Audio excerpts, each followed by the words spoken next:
Okay, we are reconvening at 7:05. Everyone all good? The board? Okay, let's get started, everyone. Thanks everyone for your indulgence. Dr. Skinkis, Okay, floor is yours. superintendent report. So, during public comment at a previous Board of Education meeting, it was recommended that the administration and Board of Education inquire about Lyons Township High School staffing policy for classes with low enrollment. As I reported on the 23rd, I did recently speak with the superintendent of Lyons Township High School, Dr. Brian Waterman, regarding their general staffing practices. Dr. Waterman was able to answer most of my questions. However, he recommended that we, Kristen and myself, meet with the Director of Human Resources at Piotrowski, who prepares their annual report so for their board meeting. So Dr. Smetana and I spent some time with Mr. Piotrowski to go through the LT staffing practices, and kind of here's our takeaway. LT does not have a board policy for minimum course enrollment, opposite of RBAs. We have 6:31. They have an administrative procedure that they have historically followed to be fiscally responsible and transparent with the board, as their staffing and personnel costs are probably closer to 80% of their annual budget. They will bring courses to the board for approval with enrollment under 18 students. Those classes include capstone courses, sequence courses, or courses with bad breaks that require additional sections with low enrollment. The LT process for that is very similar to RB's current practice of what we bring to the board of classes under 20. We bring capstone courses, sequence courses. So for the audience or for the board, a sequence course would be like running Spanish 2 at a lower number, just so that you can still keep the sequence of Spanish 1, 2, 3, and 4, right? So they try to focus their attention on capstone and sequence courses. They bring bad breaks. We don't bring bad breaks. What bad breaks mean is if you have 38 kids signed up for an elective class that's a 30-to-1, and one of our 30-to-1 classes, we would run 2 sections of 18. It's just a bad break, but we would run 2 smaller sections of 19. We do not consider that a course of low enrollment, because actually you're well over 20.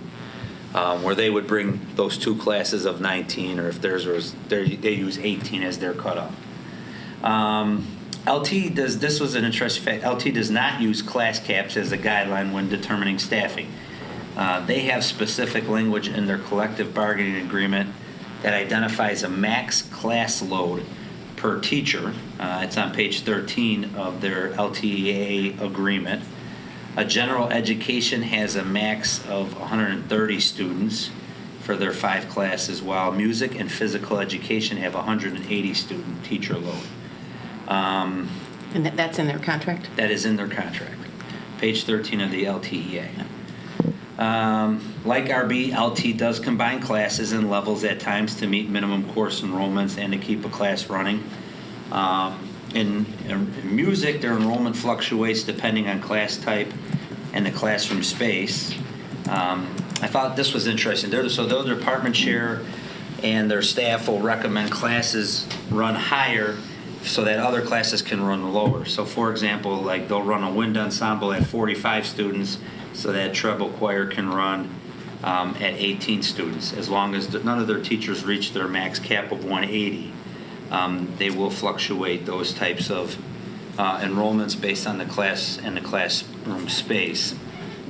So I just for RB music requests for next year, we're at 362. When we did the staffing in March, we had 2.6 FTE assigned. If you divided the 362 by the 2.6 FTE, we're at 139 students. If we used like an LT model where we just used a flat 180 and then assigned FTE, we would be at a 2.0. So the administration recommended the board approve 3 music classes with low enrollment, so that was similar to what LT had with their classes under 18.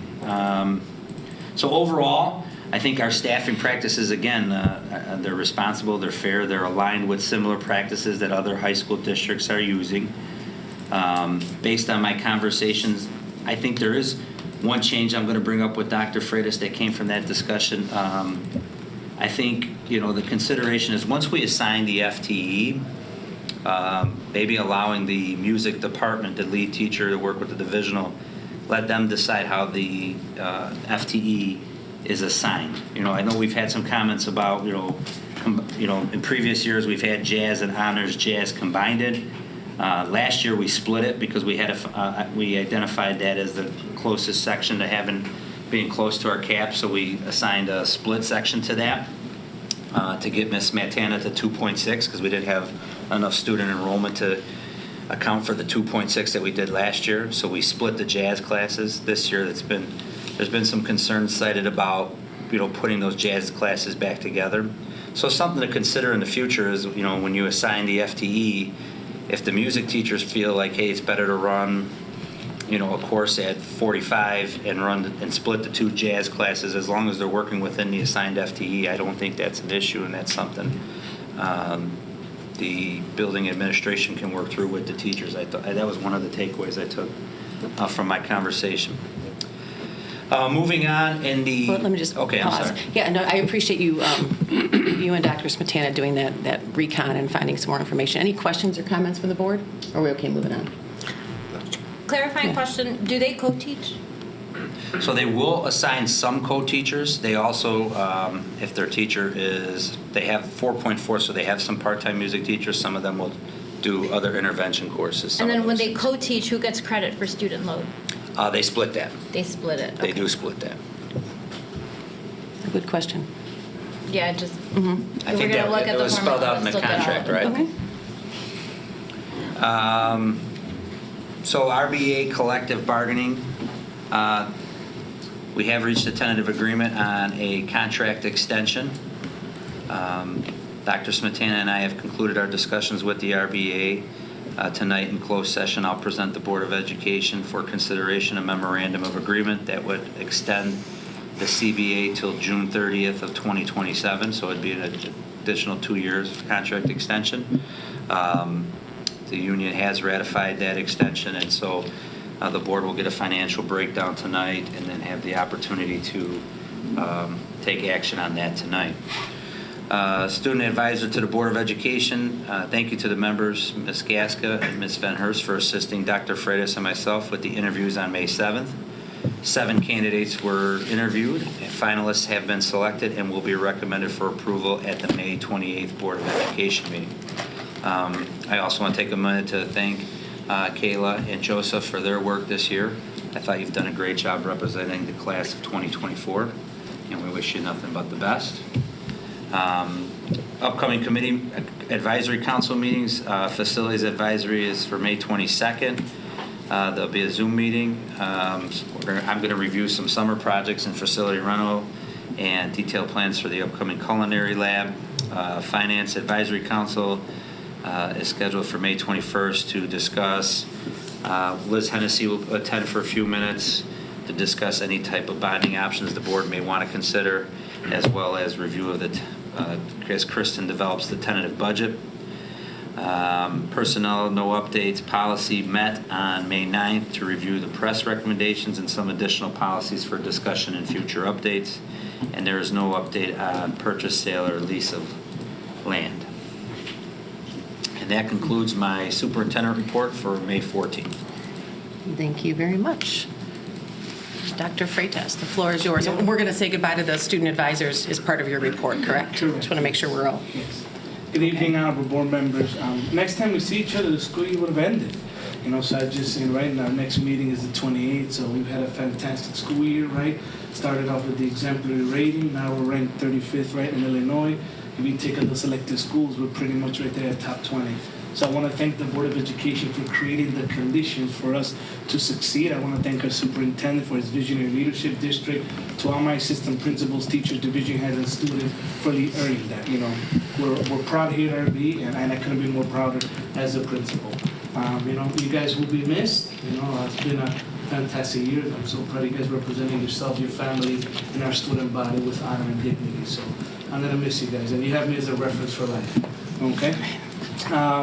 Folks, we're in our final week of AP exams. This week, I believe the next couple of days, we have French, world history, computer science principle, bio, Spanish language, physics. So good luck to all those students. The second semester finals are right around the corner. Holy cow, on Monday, right? We start a 7th period final at 12:30. And then we have finals pretty much half days the rest of the week, and graduation next Friday. Here we go, right? June 2024, our summer academic programming gets going. We have credit recovery opportunities in core academic areas only: English, math, science, social science, in person via self-paced computer modules, and we'll have a certified staff member in math and English and SPED supporting those students. We have 2 courses for advancement, several band camps, RBTV camps, Camp College, academic workshop, Bridge to RB, a plethora to offer. Registration began on the 19th. Under school culture and operations, today we held the senior exit survey in English classes, the college commencement ceremony for athletes. Madam President, I saw you there. It was nice seeing all the students, and of course, your son getting recognized, and it's great. We have so many Bulldogs playing at the Division 3, 2, and 1 level. I'm so proud of our coaches for really pushing our athletes to continue. So that was great. We have local scholarship breakfast coming up on Thursday at 7:30 a.m. by invitation only. Yearbook distribution as well at 3:05 after school. Residency 24, open through tomorrow, and if any families need assistance, we're always open here in the school. They can come. But really new to the process, we've really been uploading all the documents using Skyward. Ms. Fletcher and I, we created an English and Spanish video on how to upload your documents. So it was my first try using a Screencastify, learning from getting inspired by my teacher. So that was a neat experience there. And again, if anybody needs help, people are welcome to come in person. On the activities and athletics, right, our summer camps are coming up. Registration began on the 2nd. Camps pretty much run throughout the summer and are open to elementary, middle school, and students. We do have some high school particular camps, so please look accordingly. And Honorable Board Member, that concludes my principal report. I hope to see many of you all at graduation next Friday. Yes, indeed. Do we want to take student advisors out of Yes, order? Let's do that before we bring up your that's okay team. with you. I would just say for the Board of Ed, both Kayla and Joseph were kind enough to complete kind of surveys. They should be in closed session, so you guys can see those, read those at your leisure. Thank you both for taking the time, and I'll say on behalf of the board, thank you for coming to every meeting, twice a month, once a month, and hopefully it was a beneficial activity. We appreciated your feedback, and we absolutely wish you all the best in your future endeavors. Thank you. Thank you. Thank you. Good job.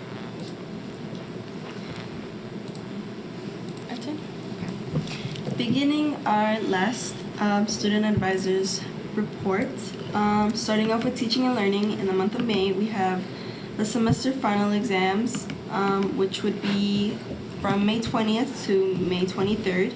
And then for school culture and operations, May 17th, we have this Friday, we have senior sunrise at the stadium from 6 to 8 a.m. And then on Friday, May 24th, so next week, we have graduation rehearsal in the field house starting at 11 a.m., which is mandatory for seniors. And then we also have the senior picnic in the field house following graduation rehearsal. And then finally, our graduation in the main gym. Seniors must report by 5:30. And then moving on to activities and athletics. Just a little recap of some of our events last week. Thursday, May 9th, we had the Apollo Awards concert. It went really well. So many students were recognized for their talents in the arts. Lots of great music was played, and it was a very fun evening. Friday, May 10th, there was the RB Rock Band concert in the Little Theater. I wasn't able to attend personally, but I did hear great things. Just yesterday, Monday, May 13th, boys volleyball had their senior night event in the main gym. I was there and might not have won, but we played well, and it was a fun game. I was on the edge of my seat. And then this Thursday, May 16th, boys baseball has their senior night event at Ellert Park at 4 p.m. And that concludes the student advisor to the Board of Education report. Thank you. Well, does anyone else on the board want to? Mr. Van Horst? I'll chime in. Okay, Yep. please do. Joseph, Kayla, thank you very much. Throughout this year, I've had the chance to meet you outside of this location and talk to you about who you are, what you wanted to be, how much you recognize you don't understand what we do, but also willingness to ask questions and be engaged in the process and advocate for your peers and for the school. So I'd like to extend my sincere gratitude for all the time that you do put in and helping to give us perspective and know who the students are who we're here to serve, and also being their advocate. So between Joseph being the drum major and getting on, I don't know if it was front cover, but whatever it was on the parade, right? The Sun Times for the parade, the Thanksgiving Day parade, and Kayla being excited about mariachi. It was kind of getting back into something new, or getting into something new that was exciting for her. And you guys, I just had a great time getting to know you, learn about why you were passionate for things, and now that you've started, I hope that you'll continue with an understanding of what public service is, and carry that torch forward so that everyone can benefit from your willingness to speak on their behalf and really know people. So thank you. Thank you. Anyone else? Okay. Round of applause.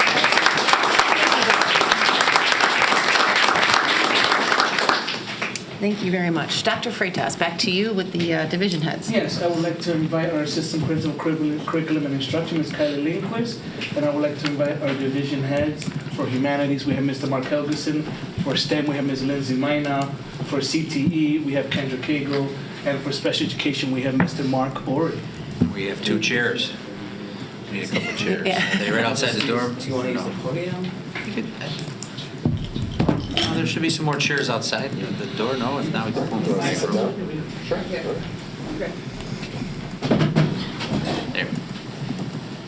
There. And you can use the podium, right?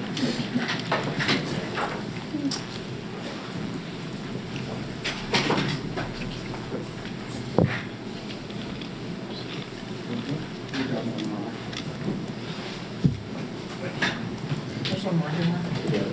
There's 2 of them. Oh, they've got it, okay. We're crowded in, we're happy to spend some time together. We're going to need a bigger table. Yeah. I am excited to be here with the division heads who have become an extension of my leadership and have already improved my ability to lead because of the team that I'm surrounded by. This is the first year, of course, that we have had division heads under the contract, so we spent some time last year kind of prepping for this.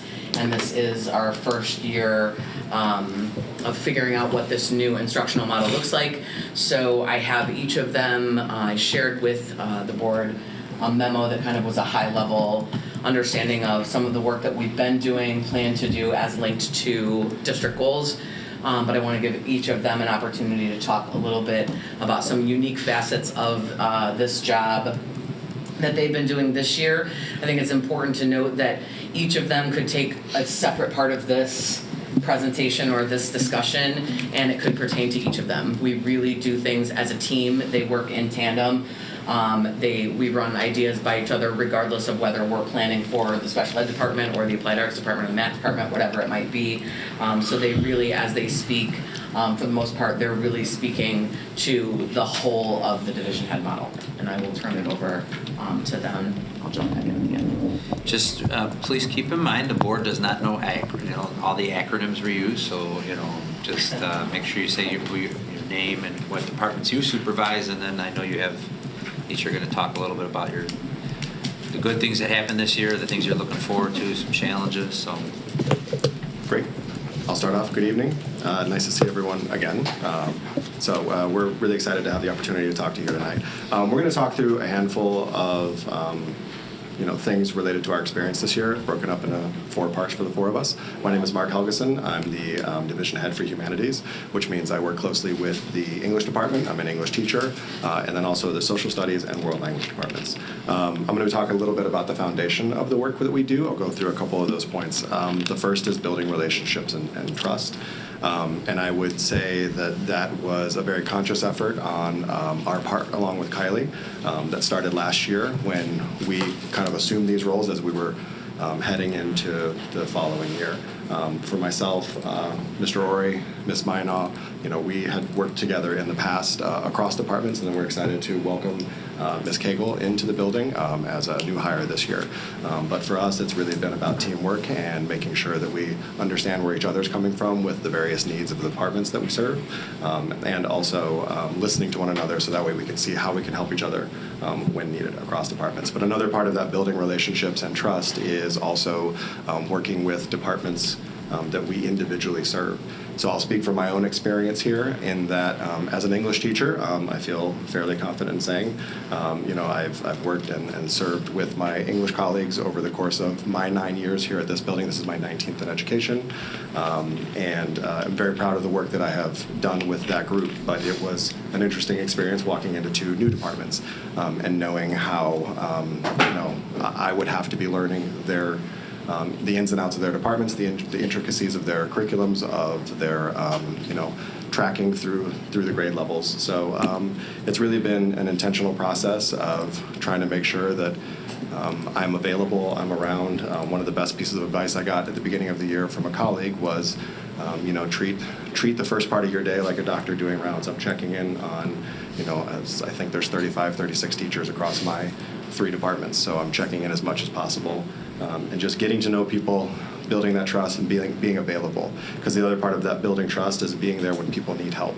And I think that all 4 of us view our role as people who are here to serve the needs of the teachers in the building. So that's the first part. So the other one I've already talked about. It's learning our departments, learning their needs, and just trying to learn the personalities of the departments, because one of the things that we eventually are responsible for is helping with staffing as we go through the year. Who fits where, what are the strengths of our department members, and making sure that we are doing the best by students by making sure that we've got teachers doing the best work in their departments. Getting into classrooms and providing instructional support is also part of the foundation of what we do. I know that we have all taken some time to make sure that we are in our teachers' classrooms, that we are observing those classes, that we're providing opportunities for feedback. We all have non-tenured teachers in our department that we reach out to and make sure that we're helping them to grow as teachers, and then just providing informal feedback for those teachers who request it throughout the course of the year for our other colleagues. So, it's been a process. Lindsay's kind of led the way in helping us to organize ourselves for that. So, it's really been a matter of just making sure we are available. And then the last part is that communication piece, whether it's between departments, facilitating conversations for curriculum, or it's also having those conversations between the administration and our role, communicating back down, and then vice versa, communicating back up, to make sure that we're really just communicating the needs of the departments that we serve. It's been a pleasure and an honor this year to serve for the departments that I work with and with my colleagues here. And with that, I'm happy to turn it over to Kendra. Good evening. I'm Kendra Cagle. I am the divisional head for CTE, which is Applied Arts, Fine Arts, and Wellness. And I'm going to talk about the expanding opportunities that we have expanded exponentially here at RB this school year. The first thing I want to talk about is dual credit. At the beginning of the school year in my division, there were 9 courses that were offered as dual credit, with 4 teachers approved to teach those dual credit courses, reaching over 200 students. Many of those students have multiple credit hours that they earn once they successfully completed a class. Due to the overwhelming support of the administration, student services, teachers, students, and their families, for next school year, there's been an increase of 5 additional courses that are going to be offered, including those 9 for dual credit, and 3 additional teachers have been approved to teach those dual credit classes for next school year. Which leads to the next opportunity that students have, which is dual enrollment.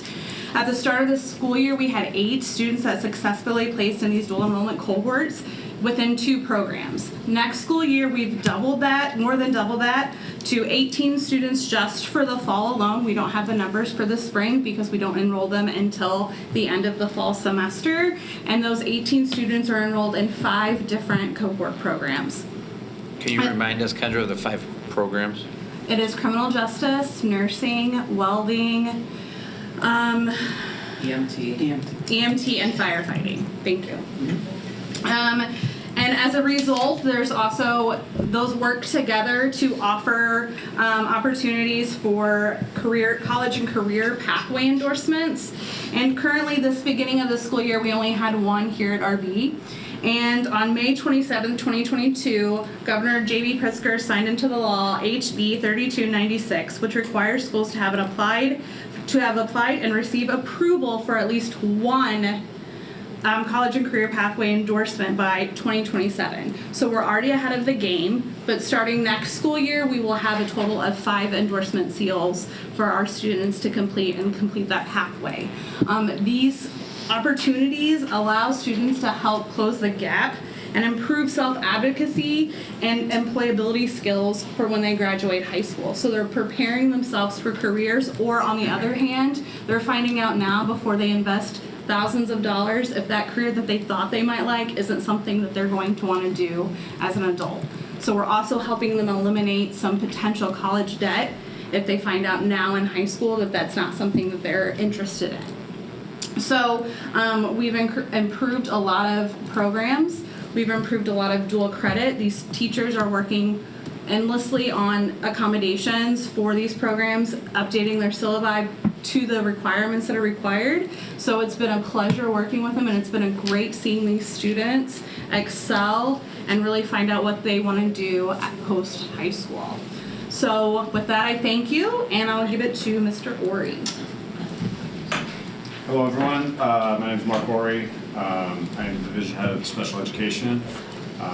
My role this year has not changed a great deal compared to last year in the instructional coach model.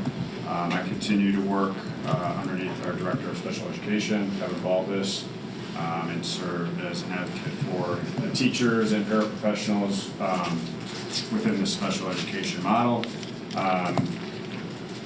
In this division head model, we also continue to work as a group to impact students in a positive way.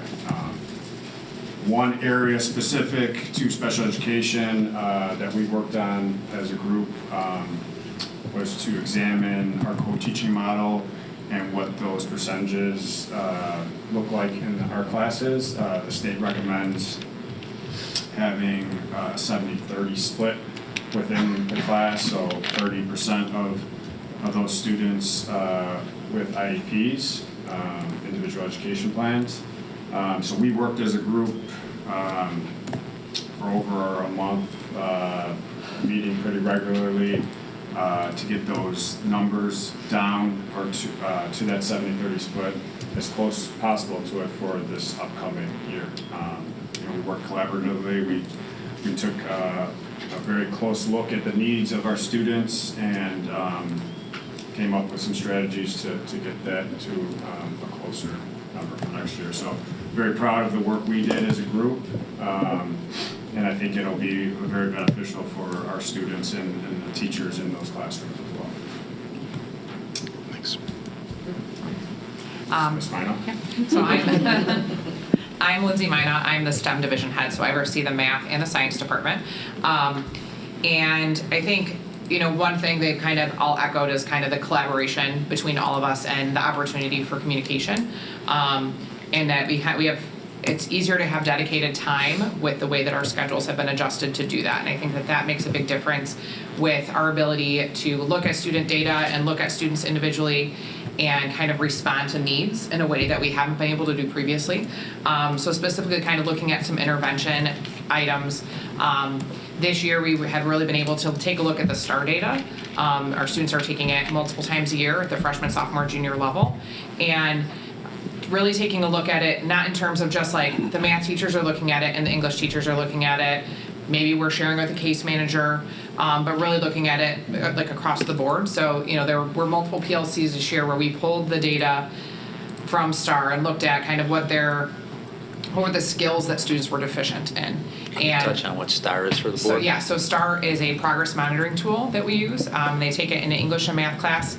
It takes, some students will take the full period. Some students take, maybe 15, 20 minutes, and it is computer adaptive, so it adjusts according to where they tested the previous time. along with like kind of where they should be based on their grade level. And so we also have been, even to get into the the nerdy moments of it, we have tested out some of the other progress monitoring pieces to look more specifically at like an algebra skill in an algebra class. And those tools are shorter, and we've been able to investigate some specific skills in that way, so we can look at mastery kind of across the board. But the nice thing that what we were able to do is we pulled kind of like for all of grade 9, not just in the past, teachers of math and English would go into their specific class and look at just their students. We were able to pull for the whole grade level, what could they be working on, and then share that out with everybody.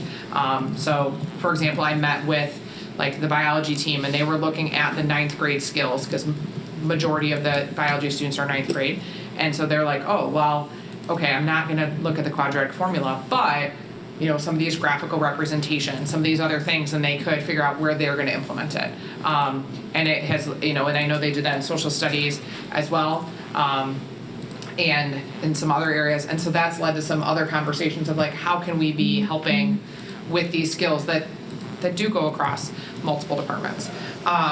We also have used that data along with our PSAT data. So we made kind of the most massive Google spreadsheet of data for each grade level to take a look at their STAR. Like our seniors, we had their PSAT 9, their PSAT 10, for the seniors, their SAT score, but we had STAR for all the years that they've been at RB, and looking at those and seeing, a student that's below benchmark across the board, what do we have for them? What have we been doing? And so trickling that down and looking at the juniors, the sophomores, the freshmen, and using that to kind of guide suggestions for students for CAP for next year, which is our test prep college preparatory class that students can take as a junior for one semester, or even some of the interventions that we have a teacher that has release periods to pull students out and find them, help them with test taking strategies, but also their grades and things like that. We pulled, we looked at the freshmen on track, which students weren't on track, and identified those students as well for other initiatives or interventions along the way. So it's been very nice to have that dedicated time, because I know they all know how my brain operates, but the numbers are always going, but being able to sit down and actually have the time to look at them and then talk about them with everybody else, and figure out kind of what our students need and what's best.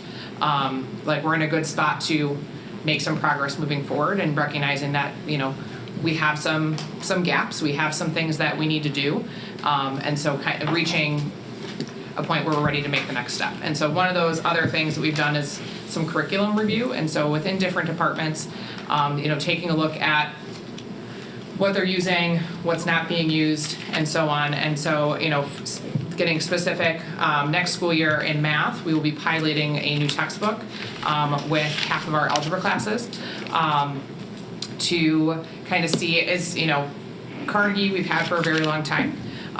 Will this new textbook offer us more support for our students? Will it, provide different resources that perhaps Carnegie doesn't have? And so we have 5 of our algebra classes that will be doing that next school year. And the teachers that are doing it have been teaching algebra for a while, so they have, the comparison. And hopefully, we'll see if it's not a great resource, being able to figure out what's best and what's missing. And so that's one of those things that we've done. Part of the reason we're doing that is because we do recognize that we aren't necessarily, giving our students everything we need. And I think across the board, we can find areas that we need to improve. And, in math, I always am I want a student to be able to do everything, and be confident in what they're doing. And so giving them more resources to have access to that knowledge and to that confidence, the new textbook seems to be something that will work for that. And part of identifying that gaps, it also comes with the work that we've done with the diversity equity team, and in the teaching and learning strand particularly, and starting to look at what texts, what different representation access we have for our students, and making sure that we are we have a variety of voices, We are listening to our students' needs and making sure that we're meeting them where they're at so they can be successful their entire time at RB, but also after. Looking at, Dr. Freitas referred to all the students taking AP exams. We have a lot of great programs where students have open access and you're getting exposure to difficult content, which is so important while you have the support of your high school teachers. And so continuing that kind of the trickle down to making sure that we're giving students access at all levels to difficult material so that they are supported in their learning. And so I will now turn it back to Ms. Lindquist. Slide to your right. Okay. Slide over. One thing I wanted to speak to, kind of piggybacking on what Lindsay just finished off with regarding looking at that, the curriculum, and this sort of feeds into what Kendra was talking to with the career, college and career pathways, is one of the things that we do routinely, and this has been a practice when we had instructional coaches, it's been a practice when I got here, was the review and adjusting appropriately to the curriculum guide.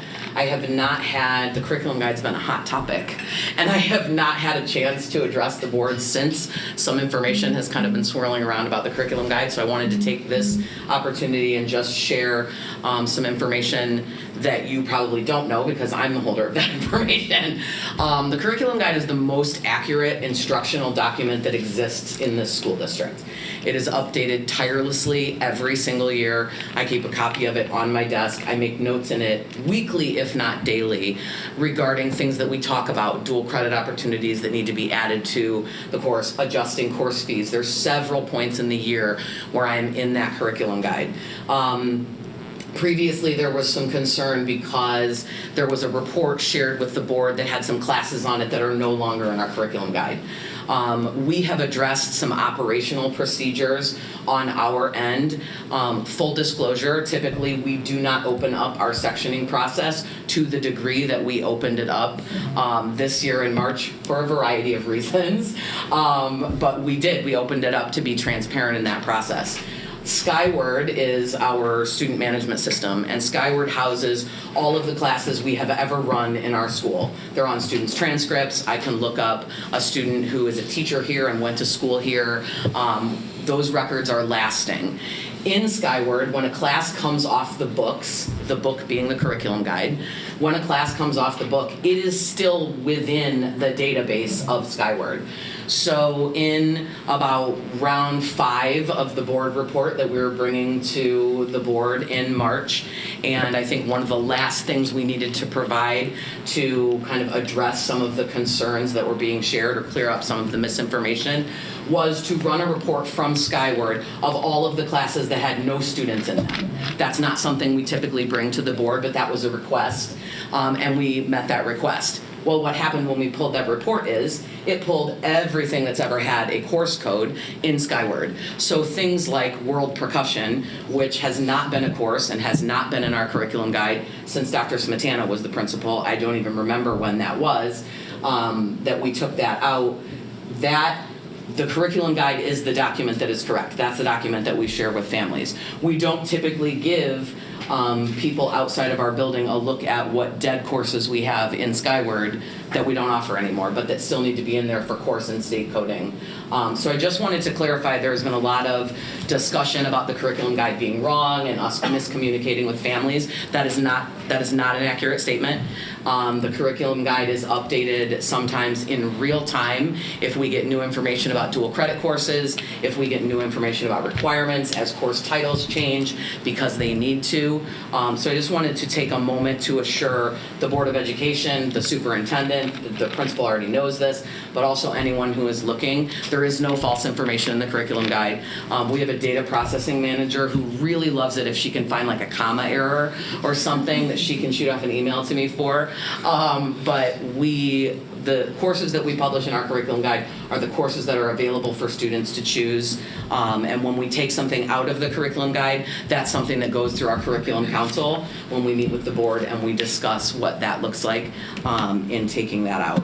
Can the divisionals help you going forward so that the course selection sheets line up better with the Yes, curriculum guide? So yes. there's no confusion? Operational procedure, yes. We have taken care of making sure the sheets on the Skyward, that we're pulling the correct information to make sure that there's no other discussion about that. But what I can say to families, to students, to the board, to parents, to the community, to my principal, my superintendent, the curriculum guide is an accurate document. It has been an accurate document since Dr. Smetana had it, since I took it over, and my division heads and all of the counselors in this building are great at keeping me honest and making sure that if there is an error, we catch it right away. I just want to publicly say, too, how grateful I am to the division heads, to the Board of Education, and the collective bargaining unit for bringing in this new instructional leadership structure. I have teacher ears still, so I can hear some of the, while they're presenting, I can hear some of the, they didn't even say anything about, right, in the audience. And what I can assure you is, if we talked about everything that these four folks have done since the beginning of the school year, Dr. Skinkis would long be giving me the wrap it up symbol and wanting me out of this room. These four individuals have tirelessly and thanklessly touched every single department that they serve, every single teacher that they serve, whether they are veterans, tenured in this district, or non-tenured, brand new teachers trying to learn the district as they come in. And I just think it's really important for me to say in front of all of you how very grateful I am to them and how much better our school is for our teachers and our students because of the work that they're doing. Great. Thank you. Kylie, are they will they be touching on, or I know they kind of wrapped up in general terms, what's coming up in the future? What's on the horizon for the divisions? I think the board wants to hear that. So I think in the document that I shared with you, there is some forward thinking. We really are continuing a lot of the work that we've already done. We're going to be reviewing the things that we've put in place. Lindsay is going to be monitoring things like textbooks and resources and really looking at what that looks like.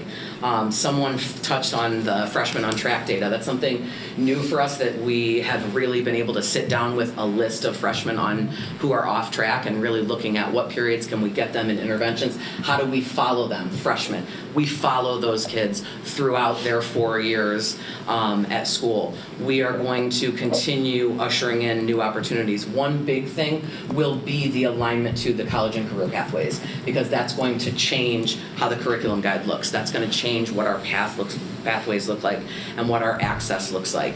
Probably the biggest thing that I think we've talked about is the professional development arc. And they are teachers and they work with teachers who have consistently said, we really want consistent professional development that makes sense to us because it links from institute day to faculty meeting to institute day, right, all the way through the year. So they're coming in over the summer to help with that. They all smiled really big when I turned around and said that. Is there anything Do they have else that I'm anything they missing? want to share, Kylie? Yeah, sure. Can we hear from them? Reading and writing across the curriculum. So we've had opportunities to have, we've started some inroads with freshman teachers in social studies and English classes, sharing their writing practices, and even starting to kind of move that in. I was able to share some of that work with a teacher who addresses writing in the world language departments. And I know through some of our literacy coaching, even some of that is moving into science departments. So just those collaborative opportunities, our junior level social studies and English teachers, we're collaborating earlier this year, or throughout the year I should say, on some of the writing work that they do. That was something that they started ahead of time, so that certainly predates the model, but giving them the time and the space to work has been a bonus from this model as well. So just more opportunities to collaborate across departments. I think that's one of the more interesting aspects of the model that we're in is, we have been used to veteran teachers to working within our departments and collaborating with our peers, but now we have more opportunities to stretch across departments and see what we do in common, and that's doing nothing but helping us all grow and helping our students. So I'll jump in. Oh, you guys are I'm just very pleased to see the divisional model coming to fruition, right? We talked about this, Dr. Smetana and Dr. Skinkis and the board as we were negotiating. It was uncharted territory, so it's good to see it a full year under our belt. So thank you all very much for being the first ones out there. And I don't want to interrupt you as you're talking about planning for the future, but I think for the board, as we plan not just the superintendent's goals for next year, but the district's goals for next year, what we're hearing here today will help us craft those goals, right? The career pathway issue is something that obviously we are ahead of the curve on, but there's still a lot to be done to be statutorily compliant. We have, I appreciate the explanation on the curriculum guides. I think we all had some questions there, but I think we can still want to be looking at the curriculum and what's in there, and we're hearing some of that, right? What needs to be updated? How do we better reflect what our students' interests are? And then that whole collaboration across departments. I mean, I would suggest as the board works on goal setting for next year, those were the notes I took on 3 primary areas we're going to want to focus on for district goals moving forward. Those are my thoughts. We'll debate them over the summer. Okay. Lindsay, before we Yeah. hear from any other, Lindsay and Mark being math and English, there's a really good chance it hasn't formally been announced, but we're going to be shifting back now to the ACT. Yeah. Right? So we spent the last several years shifting to the SAT and shifting our interventions to the SAT, and all rumors are leading towards ACT is going to get the procurement contract for the state testing moving forward for the next, I don't know if it'll be 5 years or 4, how that will work.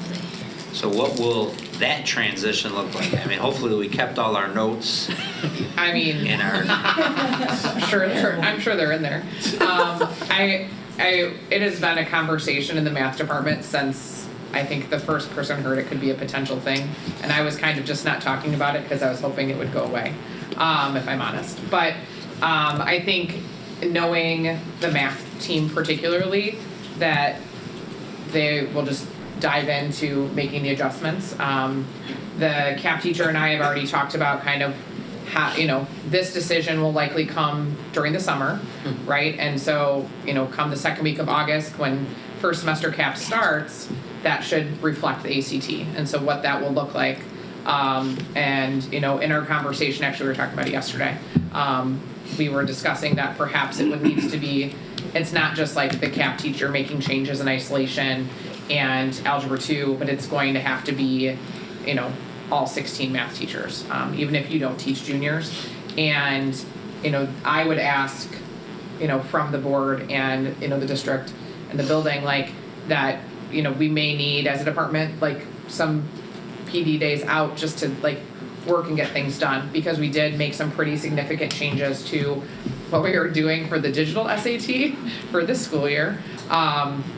So, I think that they're up for the challenge, and we still have a lot of teachers that within the department that, tutor outside of school or do prep classes in different areas of Chicagoland that, they are addressing the ACT, and so they are aware of what's going on. The nice thing is, too, that a lot of the math teachers have high school age kids or kids that were high school age recently that have taken the ACT in the last 3 or 4 years. So they have been doing it. So hopefully they'll just dive in as I am. I'm hoping that they just do what they always do. When does that decision come out? That's the summer? It's the state procurement code? They've pushed back the vote a couple times. Okay.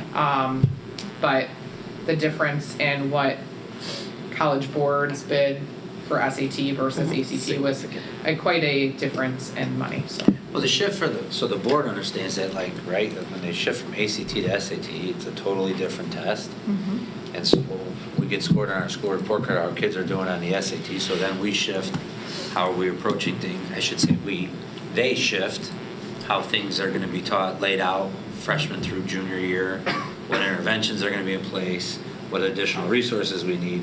And so for the last 5 years, we've been shifting to SAT and starting to make progress at SAT, just to find out this spring that we're probably going to go back to ACT.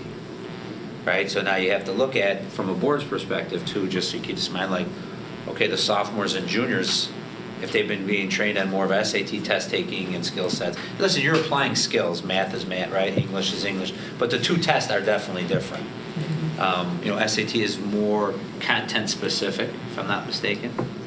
And so, man, I'm getting into a bad area. I'm going to leave that to you. But I'm trying to prepare the board. Like, if you need resources, well, why don't we, like the ACT also has a science section. Right. So the Illinois Science Assessment would go away, which would impact CAP. Like there's a ripple effect. There's lots of moving parts. So I'm going to take a picture of the gray hairs now. We'll see in a year how we're going. So one thing that we're hearing that you might need some like workshop time when the school year starts, right? So it'd probably be wise for us to know that going in, and probably you want that workshop time, September or early, like late August, early September, when it's easy to have subs in the room for, like a week? It's like we're looking at 5 days, like. No, I mean, yeah. I mean, if the decision is made early and we can do it in the summer, I think that most teachers would prefer that so that they're not out of their classrooms. But it's just a matter of when the decision is made by the state. Maybe we should, as a board, once the decision is made, we can ask for the administration to bring a plan back to us of how they propose to move forward. Thank you for bringing that up, because it's something we should lay there. The district I do a little work in, they've been going through all their grades, and you'll see like all the 5th grade teachers gone in all 8 schools for like 3 days, and so I have a good idea what that looks like. So thank you for bringing that to us so that we can prepare for that and be ahead of that need. I think I may have cut you off. Do you have any other future planning that you wanted to highlight, or did I capture them? I'm looking at the board. Any questions, comments? I have a question. Yep, please. So I know that we're focusing on addressing gaps in instruction and performance, as well as gaps in equity and inclusion, and I've heard that the equity and inclusion piece comes in the form of making sure we have a wide variety of materials available, there's representation in the curriculum and all that good stuff. Is there anything being done to identify and then address equity gaps in attainment and in post-secondary, moving on to post-secondary, but also who's getting the lower grades, who's doing poorly on the SAT, possibly now the ACT? Because equity needs to be seen in both. And I think that like with having the time this year to look at the data, I feel like that's the next step to be looking at those things, and taking the data, but who is the kid with this data, and looking at that even more so, and that's where it's a color-coded document. They probably all think I'm crazy, but actually looking at that and looking at kind of our students that choose to take the option of an AP course versus don't. Then there's that. And one of the things that we've looked at in the past is from College Board that they will make suggestions of like, these are the courses that you can take based on your PSAT. But if a student doesn't have a good PSAT, they're not going to necessarily recommend them for certain things. So that's where those conversations about like the classes that truly are open access, like an AP Environmental Science or the AP English classes, AP Stats to plug Stats Land, AP US History, Psych, Computer Science Principles. Like there are lots of classes that students have access to, and that and really working at that students' understanding that it's about the exposure to the difficult content. And yes, passing the AP exam, that is the goal, right? But for some students, sitting in the class and making it from August till May, that is an achievement in their own right, and that we will get messages from those kids after they leave that I'm glad I did that, because I'm sitting in my stats class in college and I'm getting an A, and I got a 1 on my exam. And to me, those moments are important, and so that's where the next step with the data is looking at it from a College Board perspective and some other places, so that we are finding those students and giving that, like, suggesting the opportunities, because they may not be in a place to be ready to advocate for themselves. And I would add on to that, everything that Lindsay said, but some of those conversations too, specifically related to like AP classes and access, have started in some of our departments too. We've had those conversations across a couple of departments about, to what Lindsay was saying, and full disclosure, I'm the testing person here as well. I work with the College Board outside of the building to do some work with AP coordinators across the country. But 1s and 2s on AP tests, some kids think that that's a failure in the moment, but it's not. It's actually the data on that suggests that those kids are more prepared to be successful in college. So that those truly open access AP programs have 1s and 2s available. to provide opportunities for students to stretch into those classes. So some of the programs that we mentioned here, those are the ones that are truly open access in the building, and to continue to try to work to see what we can do to get kids to stretch into AP courses. We were very proud of our honor roll status from the AP program earlier this year. I haven't looked for the numbers for a long time, but I think it was like 43% of our students have taken an AP class over the course of the previous year. So just doing what we can to make sure that kids are stretching into those courses and continue to try to stretch in those courses is definitely something that we are looking at and find important. And I'll chime in as a parent. This school has always had open access to AP. And it's one of the things this school was kind of new at doing. We didn't only take the students who qualified for that. And as a parent, 4 kids graduate through here. I valued that experience. Some colleges won't even take the AP score unless it's only a 5. But the experience alone of taking that AP course and having to go through the rigor of the year was worth it, hands down. And I'll say that for all 4. I don't think for all the classes they took, we received less credit than classes they took, but it was still worth it. Any more questions, comments from the board? Just thank you. Anyone? I had some questions, but Okay. they're off of the topic that we were just on. Good. They relate to the They're for goal the- development or for the, go ahead. It's not about AP. Just about general organization. Yeah, absolutely. And things like that. How do you feel like the division head model is affecting rapport among the all the colleagues in the building? Has it been something where it differs from the instructional coach model significantly? Is there a sense of how you're working together? That teams up with another question of the peer evaluation model, and you can kind of talk between both of those just to see, is this helping engagement, interaction with the meshing of divisions as well? I'll start off with this one. Are you guys okay? They're all scooting up in their chairs. Yeah. Sorry. Good question. Getting comfortable. Can I take both of those together? Sure. Yeah. So, division head model, peer evaluation model. I was also part of the negotiations team for both of those. So, it has opened up an opportunity. Both of those together have opened up opportunities for staff to get into one another's, I'm going to use the term business, but really that means classroom. We have had really positive feedback starting with the peer evaluation model, which started the previous year, about staff just getting into one another's classrooms, providing each other feedback on their classes, participating in those pre and post observation evaluation conversations, and a lot of what we heard, and I'm not talking as a division person, I'm talking as the previous union president, was people really like that opportunity to get into one another's classrooms, see what they're doing, talk about classes. My personal experience was I jumped into a cohort with a social studies teacher and a science teacher. Partly because the social studies teacher has always just gotten rave reviews from students and fellow staff members and just wanted to see what was going on in there.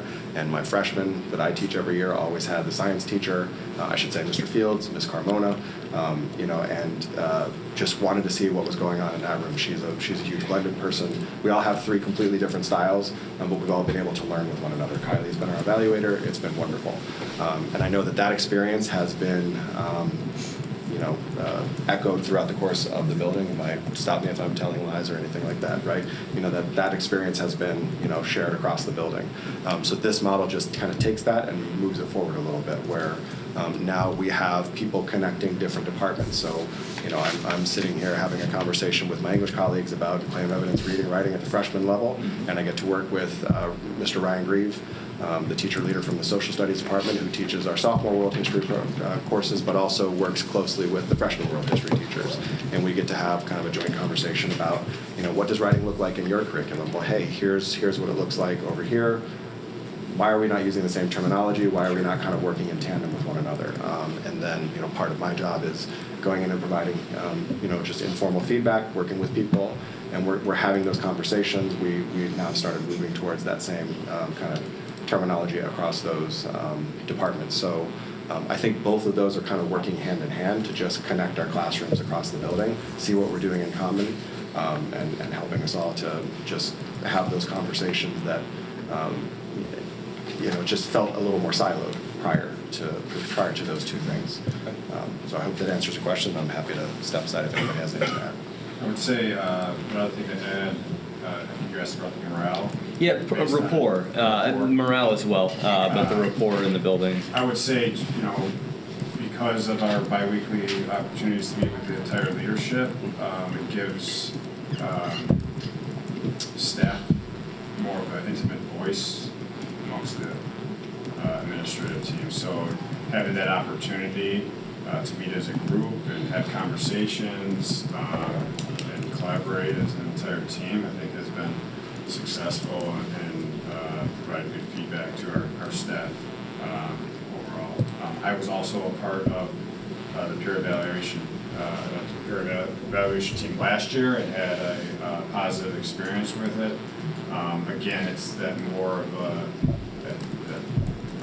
team atmosphere and an opportunity to meet with an administrator that might be uncomfortable for some teachers at times. So I thought it was I was not a part of that negotiation, but I thought it was a great addition to the school and another success. And even just like you asked about instructional coach versus, to the division head model, and I think looking at, the instructional coaches worked well together. It wasn't like there wasn't that we weren't working well together, but we were still very much isolated within our department. And I think, I learned a lot about the science department that I learned a lot about chemicals that I never intended to learn about, but I've actually found that I've learned a lot about the math department.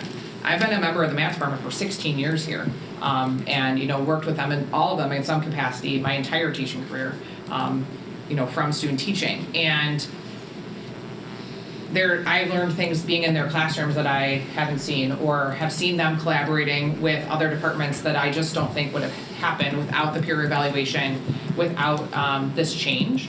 And it can be a terrifying thought to put 29 math and science teachers in one room, but it doesn't, seeing them interact with each other and the conversations that have happened about, similar students that they're teaching, or, how something is taught in physics compared to Algebra 2, those opportunities just weren't there before. And it wasn't at anybody's fault. It was just, we were very much in our hallway. They were downstairs. And so that piece of it has been great as far as, taking kind of the little bubbles that we were in and, getting everybody together. Answer your question? Yeah. Is there anything that you can add to it that's going to build? I don't think. No, you've answered it. It's. I want to know more. I want to kind of see some of the stuff, but I do think that more will happen as we are doing this more, and as like the peer evaluation groups that'll be in their third rotation, so the final person in their group or final two people in their group are being evaluated, and as we're getting into more rooms and the divisions themselves are getting more comfortable with this the structure, I think that there'll be even better things happening.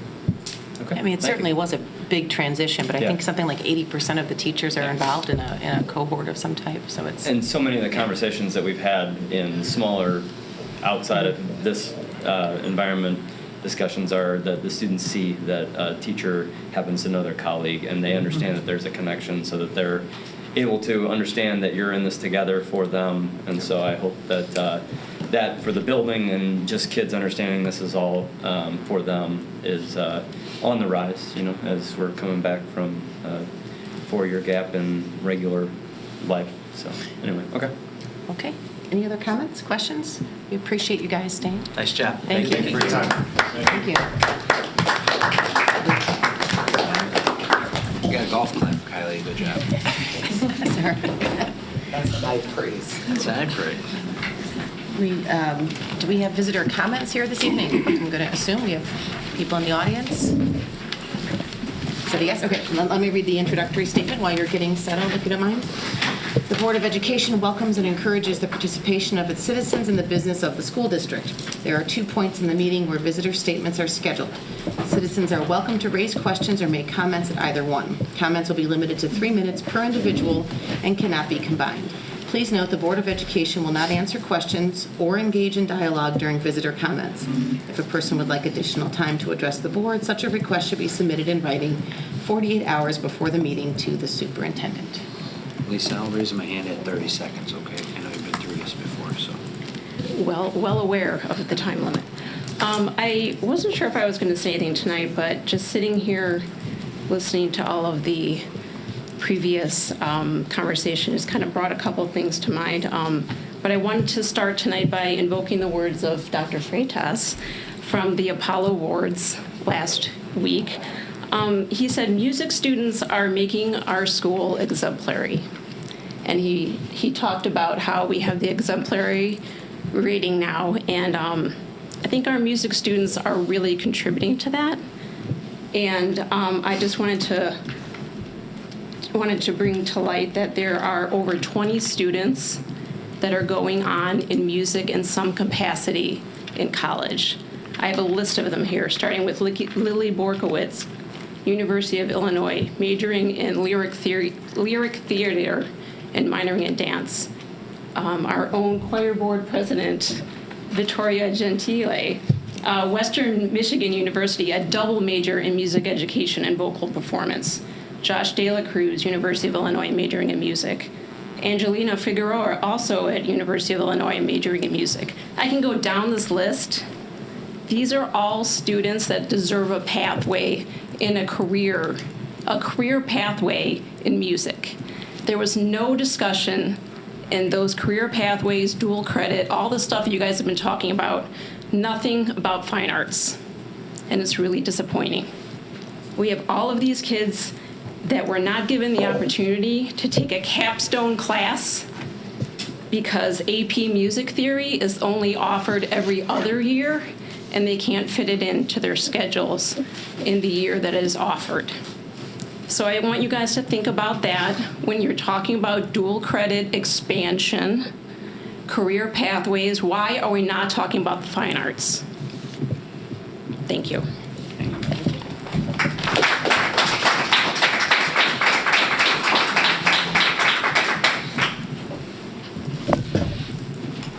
Hello. Hello. Maggie White, Riverside. Yes, to echo what Lisa was saying, there are 23 kids in the class of 2024 who are moving on to music majors or minors or theater majors or minors, performance in some capacity. There's also a lot of interest at the undergrad level as well. Our organization, Music and Theater Sponsors, this year raised a record-breaking $8,050 in scholarship funding this year. We also had a record number of 43 students applying for those grants.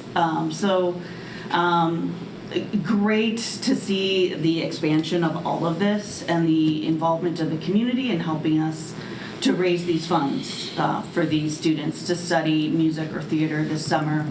We weren't able to serve all 43 requests simply because we didn't have the funds, so we're going to set our goals higher for next year. But we were really touched to see the earnestness and dedication of our students in the essays that they wrote. And there were a lot of students, like I said, who are applying for summer lessons or camps or workshops because they intend to pursue it in college as a major, a minor, or a career. But also great to see some students just wanted to master a difficult piece of music. They wanted to improve their sight reading skills. They wanted to improve their skills because they were coming up into being an upperclassman and they wanted to be a mentor to their section or underclassmen, knowing that they were, heading up into a higher ensemble and wanting to be ready and prepared and not caught off guard in their ensemble. One applicant who is going to be auditioning wanted to be working with their tutor on some specific like dance and auditioning passages. So I mean, that person had a very specific request. So again, that desire is throughout the grade. It's not just this fantastic class that are graduating, but it permeates throughout all of the classes. I will email the excerpts of these applications to you. If nothing else, it just shows just the passion and the articulateness and it just the desire to stretch themselves academically is very impressive. So I'll email that to the board tonight. Thank you. Thank you, Megan. Thank you.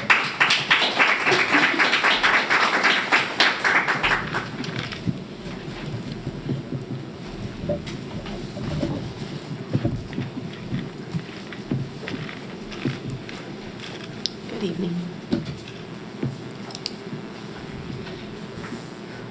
Hi, my name is Victoria Gentile, and I'm speaking today about some of the misinformation provided to us, the community, by staff and administration regarding enrollment and interest in music classes at RB. I've spoken at a board meeting before on the subject last year after noticing some incorrect data distributed at a music and theater sponsors meeting by Ms. Lindquist and Dr. Freitas. I'm here today to continue this conversation. More recent examples of this include information provided at the board meeting on March 12th. With the intention of clearing up confusion on the parents, students, and community perspective, more graphs and data were provided to represent student interest and enrollment in music. These data were not only taken out of context, but also incorrect. For multiple music classes, the number of students listed to be interested or to have asked a counselor to take the class were all less than the accurate amount for that current school year.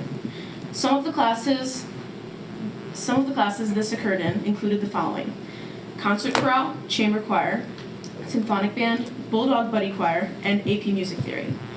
It got to the point where community members, specifically students, were looking at the projected data and conversing about how they had asked to be a part of multiple classes that were shown to have no interest.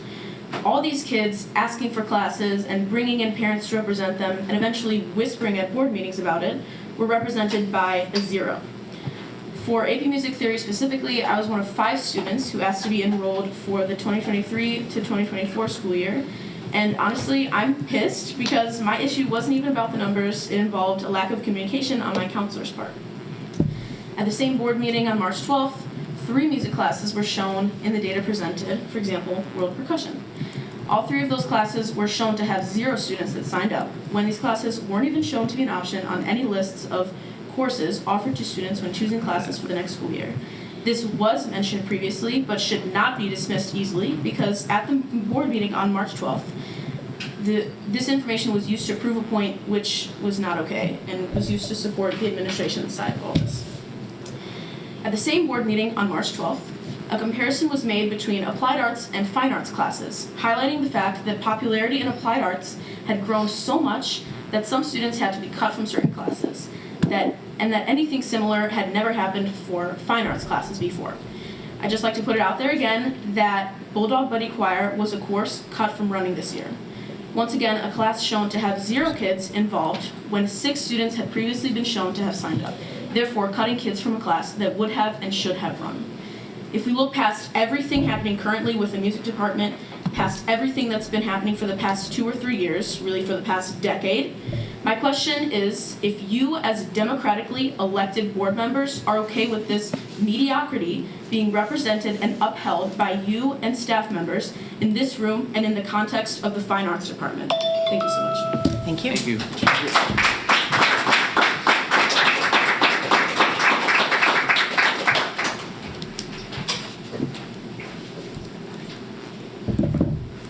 Hello. Sorry, I'm losing my voice. I'm Sophie Fingerhut. I'm a sophomore at RB. I'm going to be repeating a lot of points that Victoria just said, so I'll try to keep my thing brief.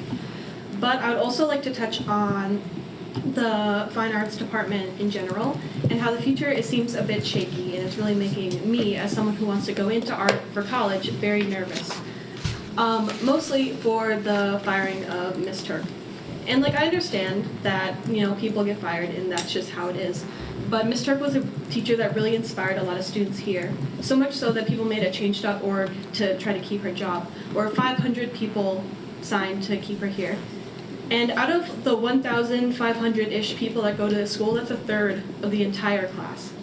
And that's a pretty big statistic for just one teacher. Many people who have only seen her or talked to her once wanted her to stay. I understand that everyone has their reasons for wanting to get rid of or keep different teachers, but Ms. Turk is the reason many people even take art in the first place, even if they don't care. Even if they're not going into it like I am, lots of people take it just because she's there. And it's really going to take a big blow to a lot of the art classes if she's not there.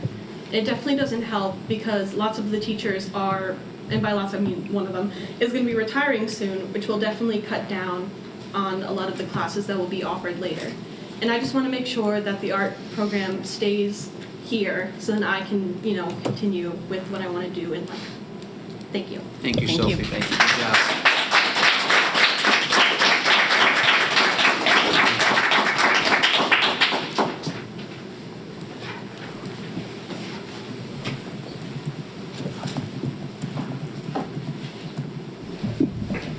Good evening.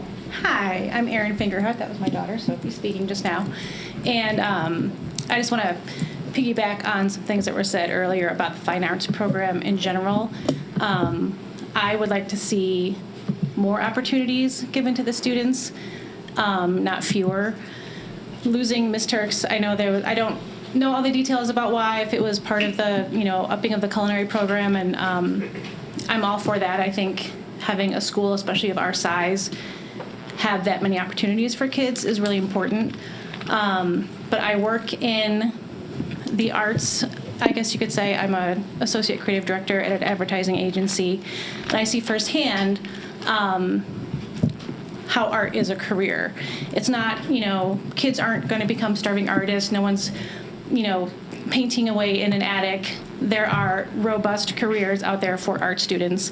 And if anyone walked through the art exhibit that we just had this evening, you can see the immense talent that exists even in our smaller school in this small pool of students who are creating amazing things. And some of them may not even know the pathways for a career in the arts. Whether I work with, I'm a writer, but I work with art directors, I work with designers, illustrators, storyboard artists, videographers, filmmakers. There are career paths for the fine arts, and I think it feels like we're starting to lose the passion or the focus on providing those kinds of pathways for all those kind of students, where if you could have a student who doesn't even know that that's a possibility, who could find a career that's more creative, that really sparks something inside them that they don't know that that opportunity is open to them. And when we lose teachers, then do we lose classes? I know it was said that we aren't going to lose the AP path, but when you only have one or two teachers trying to teach a wide range of fine arts classes, whether it's digital art, digital design, drawing and painting, they're all really foundational to these kinds of careers that kids have. And RB has always been so special in that as a smaller school, we're not LT, we don't have these huge campuses, but it's kind of like a unicorn school where it's a smaller school, but there is always so much opportunity for different kinds of classes for kids. And I hate to see, we've had issues with the music department. I hate to see us turn into a typical suburban school that doesn't have the kinds of opportunities that other schools might have in bigger districts or in the city. It's important, I think, that we keep that focus on fine arts opportunities for the students. Thank you. Thank you, Erin. Thank you.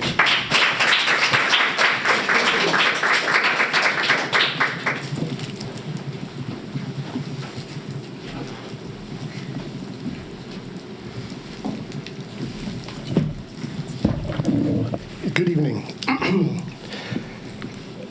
We've heard a lot from folks. Can you introduce yourself who are- quickly? I Pardon me, apologize. what? Can you please introduce yourself? Oh, sorry. My name is David Jakubiak, 3618 Cleveland Avenue, Brookfield, Illinois. Thank you. We've heard a lot of folks tonight talk about the fine arts, and I'm here to put a little point on it. It was troublesome for me as someone who works in media to hear a high school student talk about the differentiation between applied arts and fine arts. Our job as parents of young people is to give them a foundation for success. A foundation for success in a world that is changing extraordinarily rapidly. So this idea that a 16-year-old would choose between fine arts and applied arts is a little bit crazy to me, because you need these skills that you get from a drawing and painting class, the skills that you get from a high school level music class that gives you the ability to understand the world in which we're inundated with visual images. And so my hope is that this board can reassess the way you think about these things, the way you think about preparing our students for success in college and in life. If you look at the Bureau of Labor Statistics, it says the average career will grow about 3% from 2022 to 2032. If you look at graphic design, it sits right there at 3%. Broad art and design classes also right there at 3%. Crafts and fine arts is actually a little better, 4%. Let's hear it for fine arts. Special effects, animation, 8%. Median salary, $99,060. That's not bad for somebody who used to doodle on their math exercises. And digital design, which is where all this is headed, and don't think for a second that AI has taken this away, because AI relies on creators. Right? AI is the magical thief that makes you think you created something that somebody else created. Digital design is going to grow 16% by 2032. Average salary or median salary as of May of 23, $92,750. So pretty good. You could afford to eat out at Burger Antics every now and again on that salary. 30 seconds, David. I want to thank you all. Please, I urge you, consider the opportunities we're giving our kids. Thank you. Thank you, David. Thank you.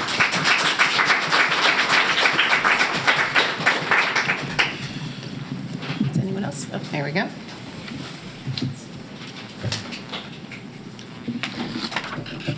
Hi, my name is Christian Campos. I'm an RB senior going into music in the next year at UIC. I would like to touch upon a point that was brought up previously about 16-year-old kids not knowing what they want to do later on in their life and being asked. And when I first transferred here my sophomore year from Elmwood Park. I had no idea what I wanted to do. I thought I would be going into applied arts, but the encouragement that I was given in the fine arts department really pushed me into wanting to pursue this kind of career. And I think the separation of I went to jazz, and the separation of those two classes encouraged me to develop myself as a musician so that I could probably better prepare myself in that field so that I could probably succeed. And the conjoining of those two classes of students that are probably more developed and more prepared in that kind of environment would not help the development of the kids that are in the lower level classes, because they don't have that kind of knowledge. And the kids that do have that kind of knowledge have that drive, have that like self-motivation to want to learn. And I feel like conjoining those classes would not be able to filter those kind of kids. That's all. Thank you, Christian. Thank you.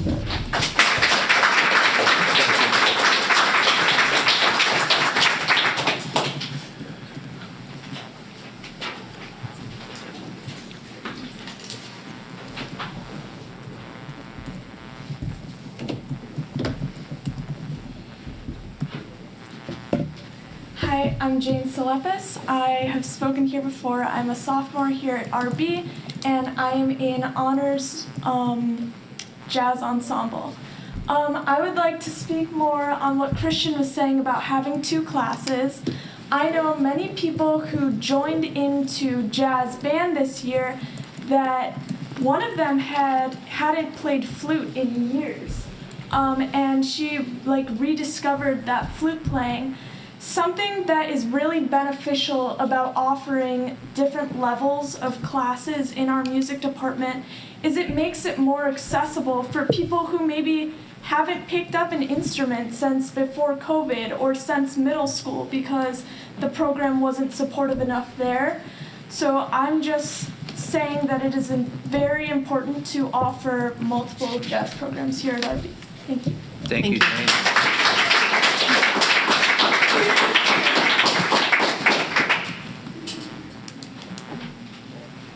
Is anyone else planning on speaking this evening? Oh, okay.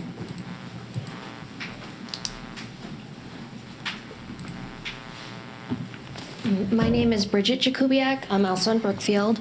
I was just, again, here in support of the Fine Arts Department, especially keeping a larger visual arts department. I was really dismayed this week to hear we're cutting the visual arts department by 1/3. When you have a department of 3 people, cutting 1 person is more than just losing 1 teacher. It's losing the ability of students to have enough choices to fit it in their schedule. Is the lack of interest we keep saying we're hearing real, or is it that things aren't being recorded right? Is the lack of interest because students just can't fit it in their schedule because this arts program has been cut to the point where it's not easy to fit it around their other class schedules? And I want to reiterate, first of all, the students from the Fine Arts program who have spoken, who've written letters, who put together petitions, show how important this program is. These students are amazing. What they did out there is amazing. What they've done in here tonight, the organizing they've done to advocate for their teachers and their program shows how important this program is. And in life, we want these kids to be that. We want them to have that passion. We need them to be prepared for an increasingly visual world where it's not just artists who do art anymore. If you're a plumber and you're starting a business, you need to have basic visual skills so you can advertise for your business. If you're a doctor, you need to know how to use these tools. Surgeons use visual arts now to create renderings of the person's anatomy they're going to do surgery on. This is not just some niche-y thing for some kid. This is real, and it's across industries now. It's becoming increasingly part of everybody's life. You need basic visual art skills because these kids aren't going to have just 1 career. They're probably going to have 3. I'm on my 2nd, and you know what's made me successful and able to pivot from career to career is that I had a well-rounded education. There's been times when I've relied on some skills more than others. I've used my science degree. I've used my writing degree. I've used both. And that's what we need our kids to come out of here. They don't need to just do well on a test. They need to be flexible, they need to see the world, and they need to be passionate. And we've seen that from the Fine Arts Department with just 3 teachers. Now, what's it going to happen to them when it's just 2? I hope you'll reconsider this because it's just disappointing to see fine arts continually on the chopping block here. Thank you. Bridget. Thank you.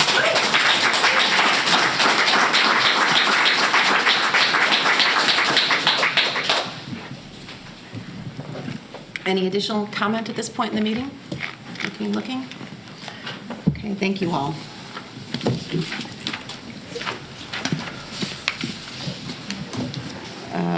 Dr. Skinkis, we're on to FOIA requests received since the last meeting. One FOIA request was submitted and responded to in regards to requests and funding that was provided for those requests in regards to capital expenditures for the music department. Thank you very much. Any new items or any discussion items from Board of Education? Looking to my left, looking to my right. Not seeing any. Consent agenda. I would make one point before we adopt the consent agenda that on C, the committee meeting dates, we don't have this asterisk at this point, but at some point we'll have an organizational meeting next year for when new board members are elected. So I would just ask that once even this is posted, we can go back in, or Ms. Nardi can go back in and asterisk that, just so we have it for the public. Right. Ms. Nardi, make note of that, please. Ready? Yep, thanks. The Board of Education, Township High School District 208, Cook County, Illinois, takes the following action on the listed consent agenda items. Approves minutes from the meetings held on April 9th and 23rd, 2024, open and closed. Approval of first student contract for transportation for field trips and athletics. Affirm regular and committee of the whole meeting dates, 2024-2025 school meeting calendar. Authorization of signatories for impressed account and financial reports, assistant superintendent and superintendent. Authorization of signatories for board in addition to president and secretary, vice president. Designation of district newspapers, Suburban Life newspaper and Landmark newspaper. Designation of district depository, First American Bank and Republic Bank of Chicago, as presented in the May 14, 2024 board agenda packet. Second. Second from Ms. Locke, and we need a roll call, please. Mr. Durkin? Yes. Ms. Gasko? Yes. Ms. Ruska? Yes. Ms. Locke? Yes. Mr. Novak? Yes. Mr. Leonard? Yes. And Ms. Ennis? Yes. Old business action items. We had some new information in there this evening. We have new culinary lab, so with Dr. Smetana, we finally got the 90% drawings completed and received the budget, so she'll discuss on that tonight, as well as some AIA documents. Is that correct? Good evening. So as an update for the culinary lab, I've provided the renderings or the design for the project, which we received late last week. And as you can see by the renderings, this lab is providing the very basics needed to create a commercial kitchen environment to meet the dual credit requirements. And all classes beyond Foods 1 would qualify for those dual credit requirements. Whenever possible, we're utilizing equipment and appliances that we already have in the space as well. I also provided the drawings for the room as well as the estimated cost, which came in almost $500,000 under the estimate, the original estimate that we received from the architect. So the detailed costs are in there as well. Those are just estimates based off of the 90% drawings. So in no way is any of that set in stone at this point. But the cost sheet is all encompassing. And it provides both a budget for contingencies and associated labor costs such as, permitting, dumpsters, etc. And so hopefully, especially in those two line items, we would come in under budget as well.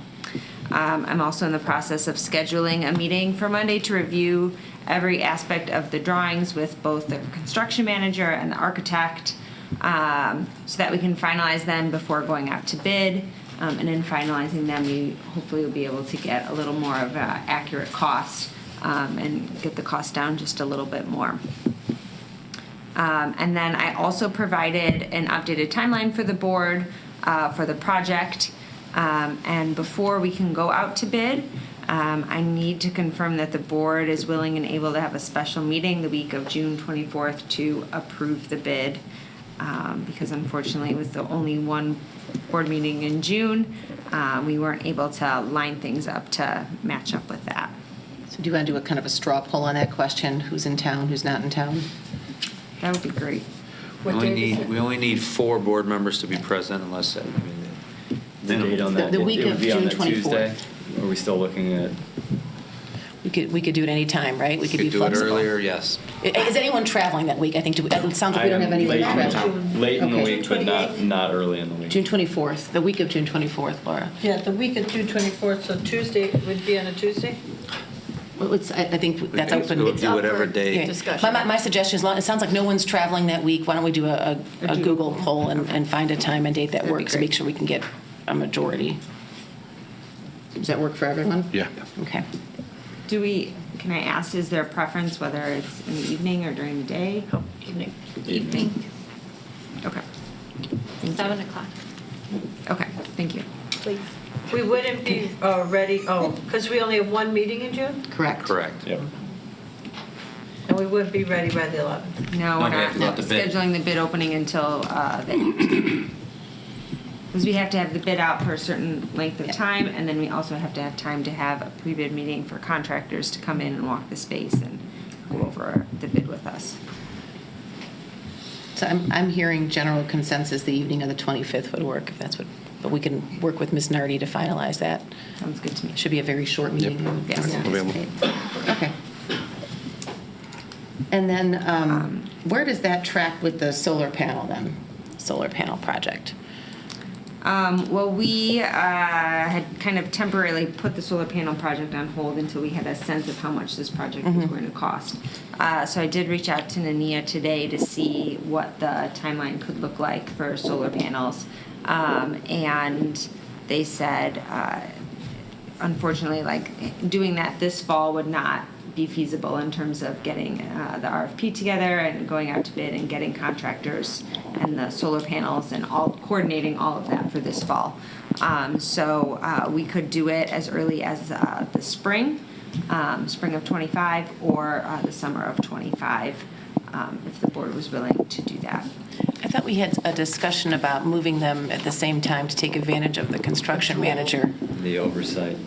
We did, and so we were continuing to do site visits and move forward in terms of doing our research. But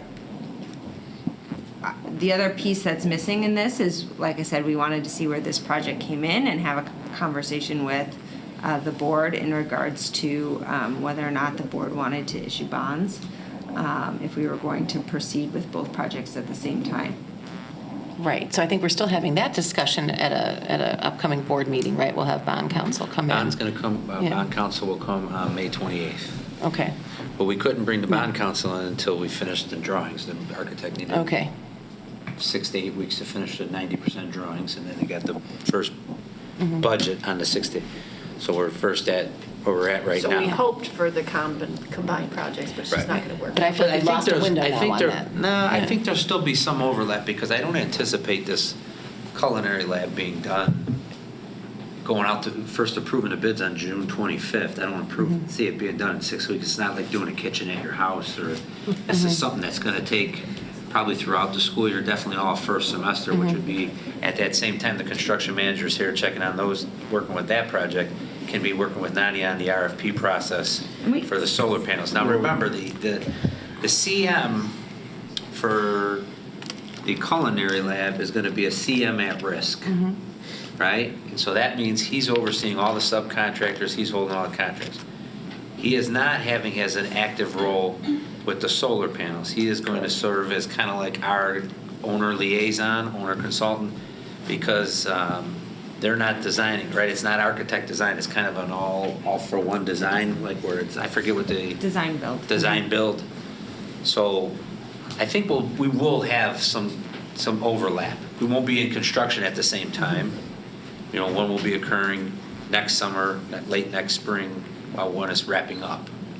But I think there will be a definite time to take advantage of having the CM on site to do project, you know, the RFPs and all that. Yeah, and we can go out to bid in the fall. We can do all of that work in the summer and the fall. The installation just wouldn't happen until the spring or the summer for the solar panels. And that installation is pretty straightforward and rather quick. It's a short time period in which they need to come and install the panels. So really the heavy lifting is with the RFP and getting the design and you know, going out to bid in that process. And remind me again about the grant that was applied for.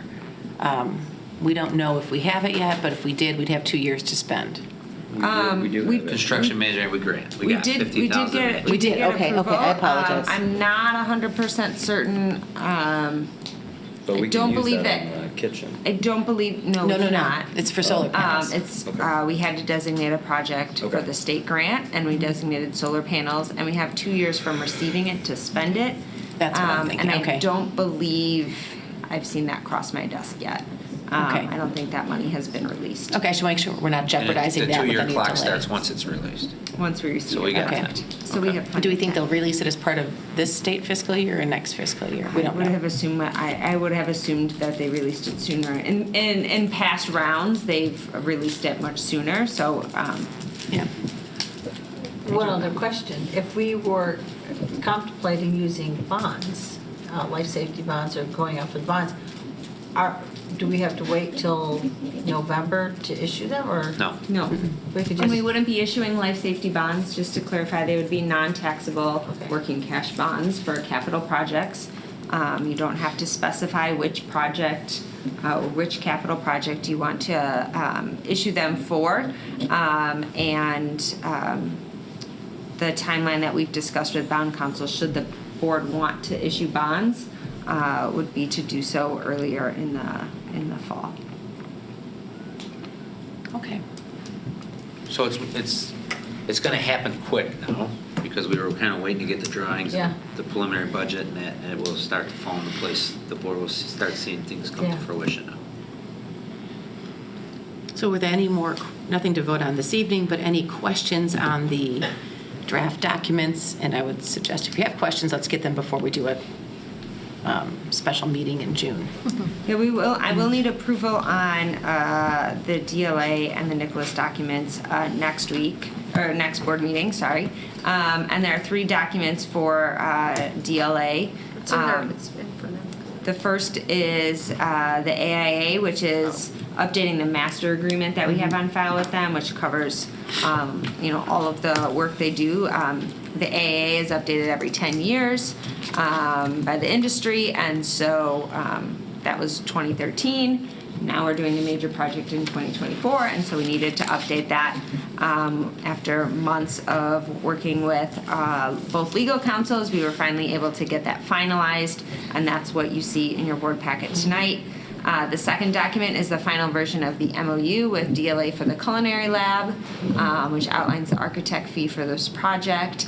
And that has been in the board packet, I believe, since February or March. The only thing that has changed on that is updating the reference date of the AIA document to reflect the updated master agreement. And then the last agreement under DLA is Bolter, the kitchen consultant, and that has not changed since it's been in the board packet either. And then moving on to Nicholas, Nicholas and Associates, our construction manager. I believe in January, we approved the overall AIA for Nicholas and Associates as the district's construction manager. The exhibit is outlining the fee for the project for the construction manager, which we're still in the process of trying to negotiate that. The current fee that they've outlined is what we have paid them in the past, but we're trying to see if we can get that a little bit lower. And so we'll need that approved at the May 28th board meeting as well, so that we have all of these in place before going out to bid on May 30th. So do we do that as a not to exceed amount ultimately? That is guaranteed max price is what you're referring to, and this is not that type of contract. Okay. The board did that on the first project we did with Nicholas when we did the stadium. You pay additional percentage points just to make sure of that, but I don't think the 2.6 that's being preferred now is kind of worst case scenario. So then this includes a 2.6 contingency? 2.6 for the total project. Mm-hmm. And we're going to go back to the CM. I have a call in to see if I can negotiate down the CM fee. There was a question submitted about what the overhead of the CM fee is it on some of the equipment, but they aren't responsible. They will hold all the contracts for the scheduling, delivery, procurement of the equipment as well as the install. And so I figured, looking at that and some of the percentage points, it might be a little cleaner just to try to negotiate down the fee to 5% than to go through different percentages off of different parts of the project. Yeah, please keep us posted on that, because I think that was I will my have question. that. Yeah, I will have that finalized. My goal, I would anticipate we should be okay, but I'm waiting for Joel to come back with a counter. So. Okay. So if people have questions on this, we should get them in ASAP. That's what I'm hearing. So you don't need anything tonight on DLA, Nicholas? No, it can all wait until the right. 28th. Nania's holding. Nani is holding, but if we do want to be able to move forward with them at the next board meeting as well, I would ask the board to approve their contract so that we can move forward with working with them to design the RFP for that. Okay. To keep things clean, does that matter if we do that? Do we need them here for the 28th, or do we approve that at the June meeting? Because next meeting, the board's going to approve all the stuff related to the culinary project, as well as hear from bond counsel. Is it just a formality just to approve them, when we could figure out when we're starting with Nadia? Because once the board gives you approval, you're gonna, I know this is one of the first project, it's really gonna go fast. Because what I mean by that is they're gonna be calling you with big questions, and they're gonna wanna get those packets out, they're gonna wanna do site walkthroughs, and wanna make sure you're ready to approve on the 18th. So, I mean, whether we approve Nadia on the 28th, or we could start them later in June, once the packets have gone out, we could have our first meeting with Nadia. I wanna make sure you're not splitting your time. Because you also have the budget to do that at that time too. This is me trying to look out for you, so is it okay if you want to? I appreciate that. It can also wait till June. Okay, it's just what I'm asking you is, as long as if the board approves it, I don't think that the board's heard enough about the Nania and the solar panel that if they were to approve it in May, it does not mean we have to start right away. Correct. May or June is fine. Correct. And Okay. That's all I want to make sure is you're giving yourself some time. Right, no, and I don't want to overwhelm you either. Just my concern is we don't lose. We Right, we had don't talked wanna about lose them in tandem for bond reasons and just from a larger capital investment perspective. Approving the Nania contract doesn't cost us anything. That's all from the back end. Is there a reason not to approve that, if not now in May? I just wanted to make sure there wasn't any timing. Because they'll still need to RFP everything. Right. Yeah. But we're not locked into anything because there's nothing until there's an executed contract. I think the only thing with we're locked into is if we don't proceed with the project, then it's a 10 or 50. Yeah, there was If we have them go through the whole RFP process and we go out to bid, and then for some reason we back out, we would pay them for their time in putting together the whole RFP process. But our approval doesn't initiate anything until you reach out. Correct. And I have touched base with them, and they do know informally that we are still very interested in moving forward the project. And I discussed That's a good timelines clarification, with them though. I mean, I personally would like to see us move them. I would like to move To it keep them forward, both too. moving? So I don't know But where everybody understanding else stands workload. right now, but considering the overlap or hopeful overlap, that would be beneficial. Understanding that I'm still in support of the projects, so.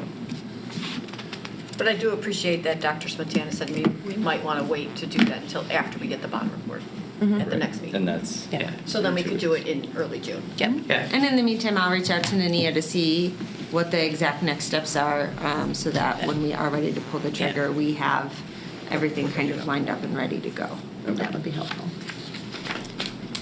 Okay, thank you. Creation of RB Sports Boosters Activity Account. Again, we can approve this tonight, or we can wait. The Booster Club was having their meeting tomorrow, I believe. Their request again was just on whether or not we could do an activity account for them. I included tonight, Marianne, can you scroll to the memo? I updated a memo. There was a last minute change. The boosters asked before their meeting tomorrow. So if you look at the memo that's in your packet, it should be updated if you downloaded it before. Bullet 3 is understood and agreed that if the video board project has not been initiated by June 1st of 2026, the original funds will be returned to the sports boosters in full. The yellow print on there is just saying that in the event the boosters have a decrease in funding and need to request those funds back sooner than June 1st, 2026, if they can show that there has been a decline and they have requests from the athletic department to fulfill, that we would be willing to return those funds in full. Assuming there's no contract with vendors. And that's why I put in the additional language, assuming there's no. So remember, they're giving us this donation because they need to clear out Because they need to hold it. They need a But place can to they hold take it back? That's, I guess, within their I think language. only if they can demonstrate that they have a need to fulfill additional. Okay. All right. As long as it's not going to Right. interfere with the need to create the account was to take it off their books for the project, then if they take it back, it's not interfering with that initial process, our creation of the. Well, each year they would have of the to clear account. out their books, so if they took it back, they would be Yeah. adding more funds that they would have to clear out before the end of that fiscal year. So what their concern was today was that their membership still really wants to do this project, but somebody brought up like, well, what if fundraising isn't going as good? Right. And we have this money sitting in an RB activity account that may never be used. Sure. We don't have to think of it. It's not ours. It's Correct. Right. It's earmarked for the A project that they'd like to initiate and that we'd Correct. eventually maybe participate in. But right now, we don't have, this board has a lot of other things that we're prioritizing. Right. We aren't putting money to this right now. That is correct. And there's no administrative cost to create the account. There is not. Yeah, I don't have any objection to moving forward with Yeah. creation tonight. Anyone? Nope.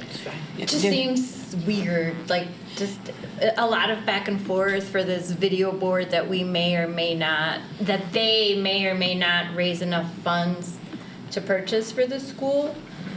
Like if you've got the funds and you want to buy the board, But they don't have all the funds. Well, so then it's just like, I guess. But they can't hold the funds in order to build more because they have to clear their books. That's why Right, we because have to. of their not-for-profit status. Right, Yeah. so then, are they ever gonna be able to raise enough funds for this video board? Yeah, or so are Oh, they have full Yeah. plans to do that. They're saying if they. And how much, did we ever get a figure on that video board? It's not my project. I haven't started any work on that. Just curious, because again, But right, it's not our project, they're doing it for the school Yeah, this would on really their just be own. us doing them Yeah. All we're doing is the holding favor of their money. holding it so that they don't have any issues with their books. I mean, So. Just so they can keep their nonprofit. Are there any other examples of this? I'm thinking like I've never heard of this before, just, but again, that's Oh, my we used to- limited we used to have- gymnastics might do this. I can't think of any examples in regards to like a specific non-for-profit, but we do hold funds for a variety of different scholarships that we have for like our local scholarship account event that's happening on Thursday. Like we have several different activity accounts set up that hold money for various scholarships that then we allocate each year from that account based off of what they tell us to do. So it's a little different, but that's the first example that comes to mind that's somewhat similar. Isn't the gymnastic program also kind of a little bit like that? Because, they use us as their, They are our employees. yeah, but, they're a separate entity and we kind They of are collect our the money. employees. Gymnastics. The gymnastical club there? Right. That is RB's, we pay them out of our payroll.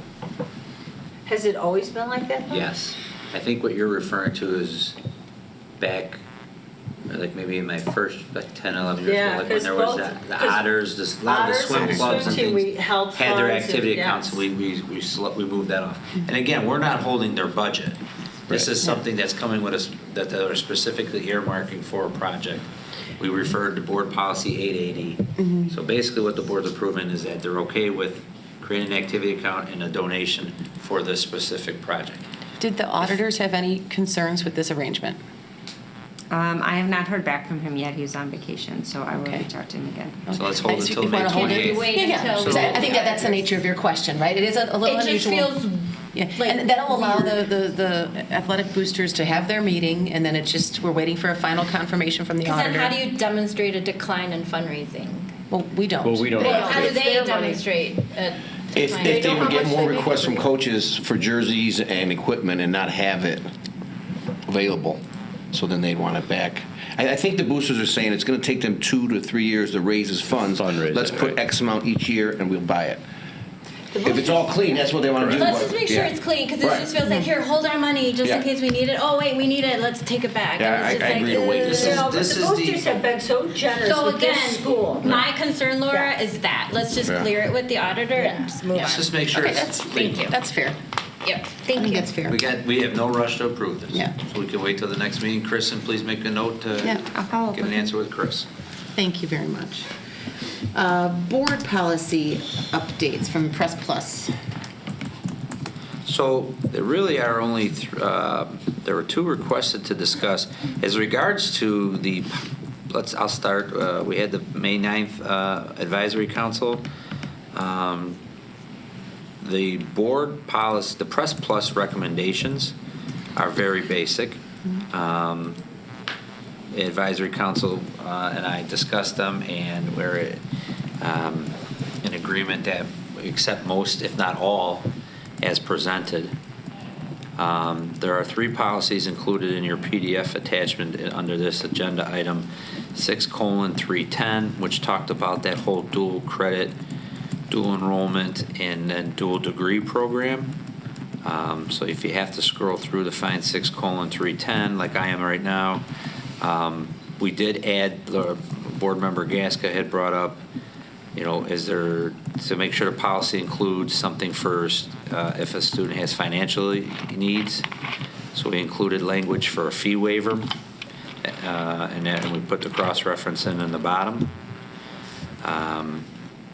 There were 2 other policies that were recommended from the board, 6:31, which dealt with low course enrollment.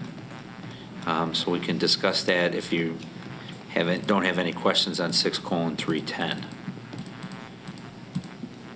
Is there any questions on 6:310? I have no Did we ever questions find on- out if the other schools pay for the dual degree program? Leiden and Ridgewood are the 2 main ones that have kids participating. Ridgewood does pay 100%, and I'm waiting to hear back from Leiden. Yeah, and Elmhurst has a dual degree program.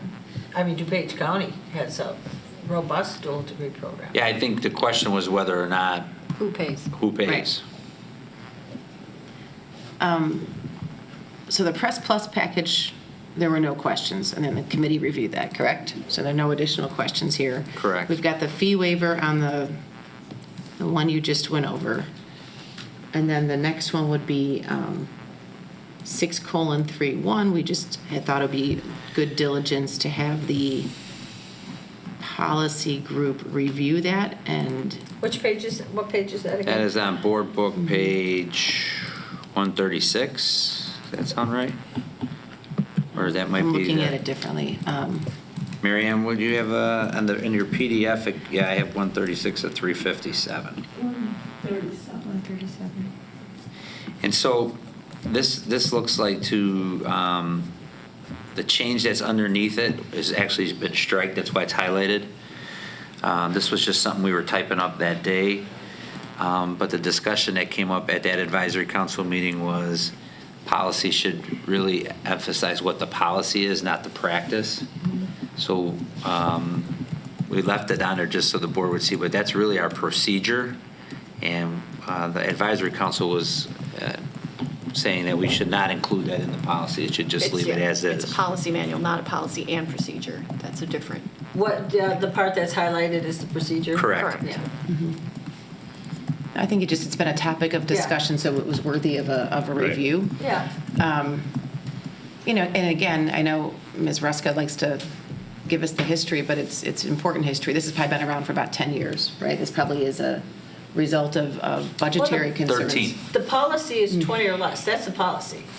But I'm saying that policy, that is unique to this district, right? It's not something we're adopting from a statutory perspective. It was adopted in November of 2011. Correct. But the green part is explanation, is procedural. Yes, right. So I think we're saying it doesn't belong. Right, and it was always procedural. Nobody ever believed the green part was policy. It was just there to help explain it, that's all. So if you wanted to remove it. No, we put that in there just for this meeting. Yeah. It was never there. It was not there. It's just right. there for this meeting to say, like, that's the procedure we're using. We don't think it needs to be a part of the process, a part of the actual The policy. question is it still 20? Right. 6:31. And that's a bigger discussion. Because if we want to review the whole way we do classes based on what the superintendent reported on LT, and if any of those ideas strike with any. Well, 20 was the calculation on cost 10 years ago. So if you wanted to have a committee come and look at the cost and reevaluate that number, maybe it might be 24. Oh, Given the cost, it was really based on cost. right. 10 If years ago. anything, Also size of the district. I'd be looking at going down to 18 or something, but I mean, the idea is to give leeway to understand it. The other question is, do we want the policy? We're not trying to change it at this moment, but the question would be, correct, if there are other districts that are doing it with a little more nuance, is it worth allowing ourselves the nuance? Although this doesn't limit us in any way. It just means that we have to go through the approval process. Well, it means that, right, we have a formal vote only on those under 20, which... Now, historically, it's for the board's perspective, I tried to look back as far back as I could. Historically, the board has really passed anything that's come. Right. The requests are met if... Right. What this did was it put the practice in front of the board so that we did not... Where this developed from and what I was able to find out, because I was just as a new superintendent when this got passed, when they were going through the cuts from the referendum that did not pass and all the concerns with the community, they had a lot of classes that were well under 20. Which ones run? And the board didn't have a true understanding of just how much cost was associated with those, staffing classes under 20. So really all this does is brings to the board, hey, here's a list of all the classes that we want to run under 20. If a board member had concerns, financial concerns, let's just say like Laura has concerns, Laura could vote no. If 4 board members vote yes, or a majority of the board at that meeting vote yes, those classes would run. But it just provided some fiscal fiduciary oversight for the board to make sure they had a clear understanding of staffing and class size. That's all. And that tracks with my understanding. Came from a mathematical formula 10 years ago that Mr. Gritchen, that was what he did, calculated the cost of teacher at that point and how many kids per class and the budget. And so the sweet point was at 20 there on what we could afford. So I think what I'm hearing here is that, so just to be clear, the green language is not to be added. That was correct. Explanation. That's just more or less our procedure. The current 6:3:1, leave as is, but I think this is an area that, as we're looking at the process you were reviewing earlier, Kevin, and just the general system, the board at a future date could visit. This is the board policy we would need to revisit. Yep. Okay. Is everyone good with that? We're keeping it. Yeah, no change. Thank you. Thank you. Next policy was 880, and then that was requested to be put in the packet as well. Please allow me a second as I scroll through this. For some reason, my computer's been updated with a updated version of Adobe, so now everything I'm used to seeing on the left is on the right. Parent organizations and booster clubs, and this was just a general document, provides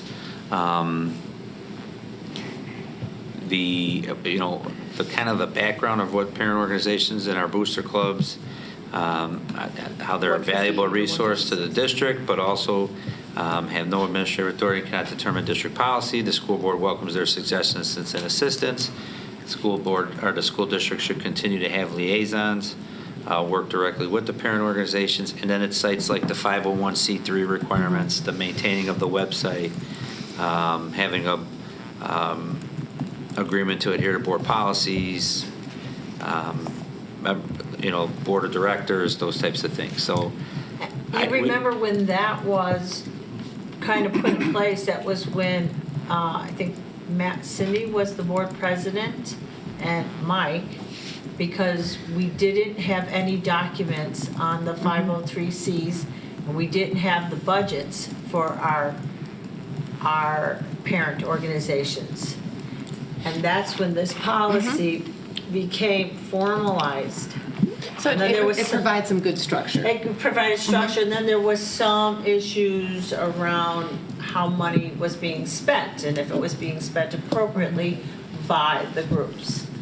And that board at that time put this structure in place so that it was transparent on any money that was collected, that it would be spent for these purposes. And I think that was Mr. Welsh and Mr. Cindy.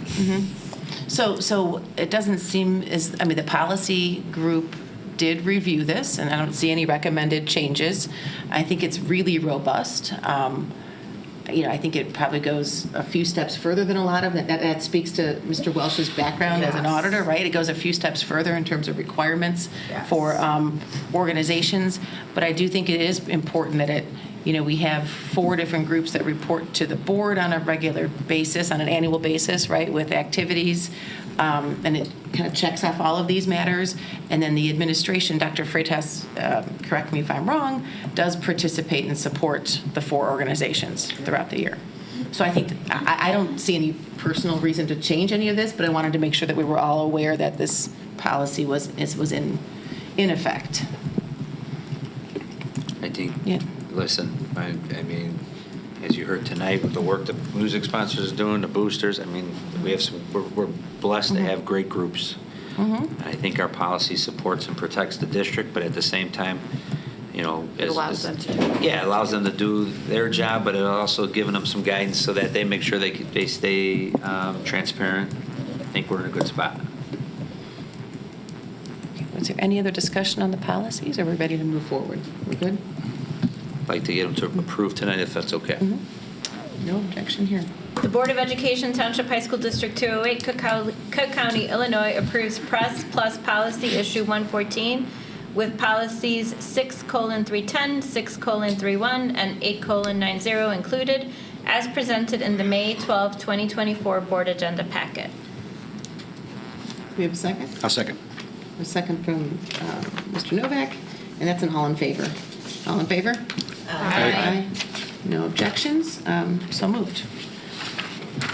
New business, payment of bills. Dr. Smetana? There were 2 questions submitted. One was in regards to abbreviations for officials used for events. Just to keep it simple, we'll be spelling out the full names just to avoid confusion moving forward. And then the other question was about InterpretNet, I believe, and that was for a parent to attend an IEP meeting. Any additional questions? Seeing none, I think we can move. The Board of Education Township High School District 208, Cook County, Illinois approves the payment of bills as presented in the May 14, 2024 Board Agenda Packet. Second. Second from Ms. Locke, and we do need a roll call, please. Ms. Ruska? Yes. Ms. Locke? Yes. Mr. Novak? Yes. Mr. Hubbard? Yes. Mr. Durkin? Yes. Ms. Gasko? Yes. And Ms. Seaver? Yes. PTAB. Dr. Smetana? So to give the board a little bit of a background, in September of 2013, the board passed a resolution establishing the Riverside Brookfield Area Property Tax Appeals Cooperative Intergovernmental Agreement. This is with ourselves, District 96, and the library. And the purpose of the cooperative is to present a unified front and to share the costs using one law firm, which is Franzik, to intervene on appraisal costs and defend the district on property tax appeals with properties with assessed valuations of $100,000 or more. Our current agreement with Franzik is only through the 2022 assessment year, so this is something that we do every 3 years. And we currently need them to intervene for something in the 2023 assessment year. And so I'm asking the board to approve the resolution for Franzik to continue to intervene on appeal proceedings in all of the 2023-2025 assessment appeals filed at PTAB, which is Property Tax Appeal Board review level within Cook County. Are the other districts signing out of the same continuation? I should have asked that.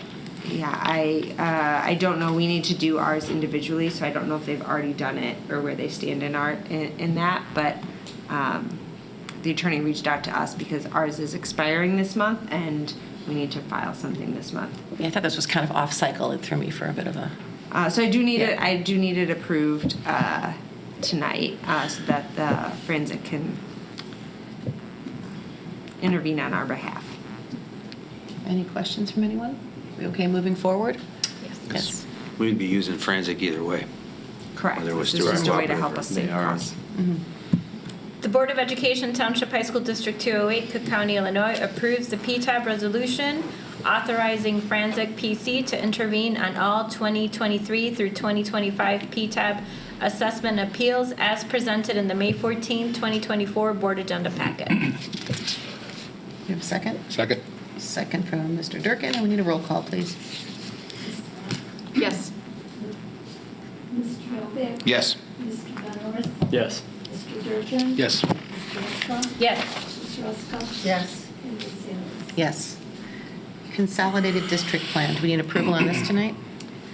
That's up to the board. If I do receive approval, I can submit it to the state sooner. If not, I can wait for 2 weeks. But this is a formality. The consolidated district plan is not to consolidate districts.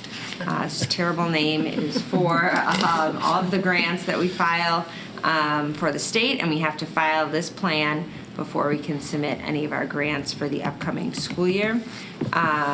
There have been very minimal changes from last year's district plan that was approved by the board in April of '23. So I need board approval before I can submit it to the state. So it's a formality, again, it was whatever just the so board that approves. instead of Should be a having to resubmit an district application each time you did a new title grant, you had one grant. I'd rather just approve it That tonight. would make. Okay, any objection? No. We'll go ahead and do that. Thanks. The Board of Education Township High School District 208, Cook County, Illinois approves the consolidated district plan as presented in the May 14, 2024 board agenda packet. Second. Second from Ms. Locke, and we need a roll call. Mr. Novak? Yes. Mr. Van Orst? Yes. Mr. Durkin? Yes. Ms. Gasko? Yes. Ms. Ruska? Yes. Ms. Locke? Yes. And Ms. Salas? Yes. Moving on, visitor statements, second opportunity. Is anyone still interested in speaking this evening? Seeing none. Discussion items, we had none requested. Any consideration of items for future meetings from anyone here? As a reminder, we will be looking at goals over the summer, so if someone has some ideas, they can be incorporated into that process. For the goals, are our division heads going to be also Yes. submitting them to us? I mean, I would anticipate, I There'll don't be a know. draft coming to you in June, probably. They will have the divisional input, for Dr. Freitas input, to help identify the SMART goal. The district's goal, the board's goals aren't changing, it's the SMART goal. Right. So yes, they'll have input in there. So that, okay. So you'll begin to see drafts in it, I would anticipate in June, And we would need to approve that before the start of the year, I would assume. before August. Yeah. Matters for closed session, we have appointment, employment, compensation, discipline, performance, or dismissal of specific employees of the public body, student discipline, individual student matters, purchase, sale, or lease of real property, probable imminent or pending litigation, collective negotiations, school safety, and superintendent's evaluation. Second. But we need a motion officially. The Board of Education Township High School District 208, Cook County, Illinois enters closed session for the purpose of considering the closed session matters as presented in the May 14, 2024 board agenda packet. Second. There you go. There we go. We have a roll call. Yes. Yes. Yes. Yes. Yes. Yes.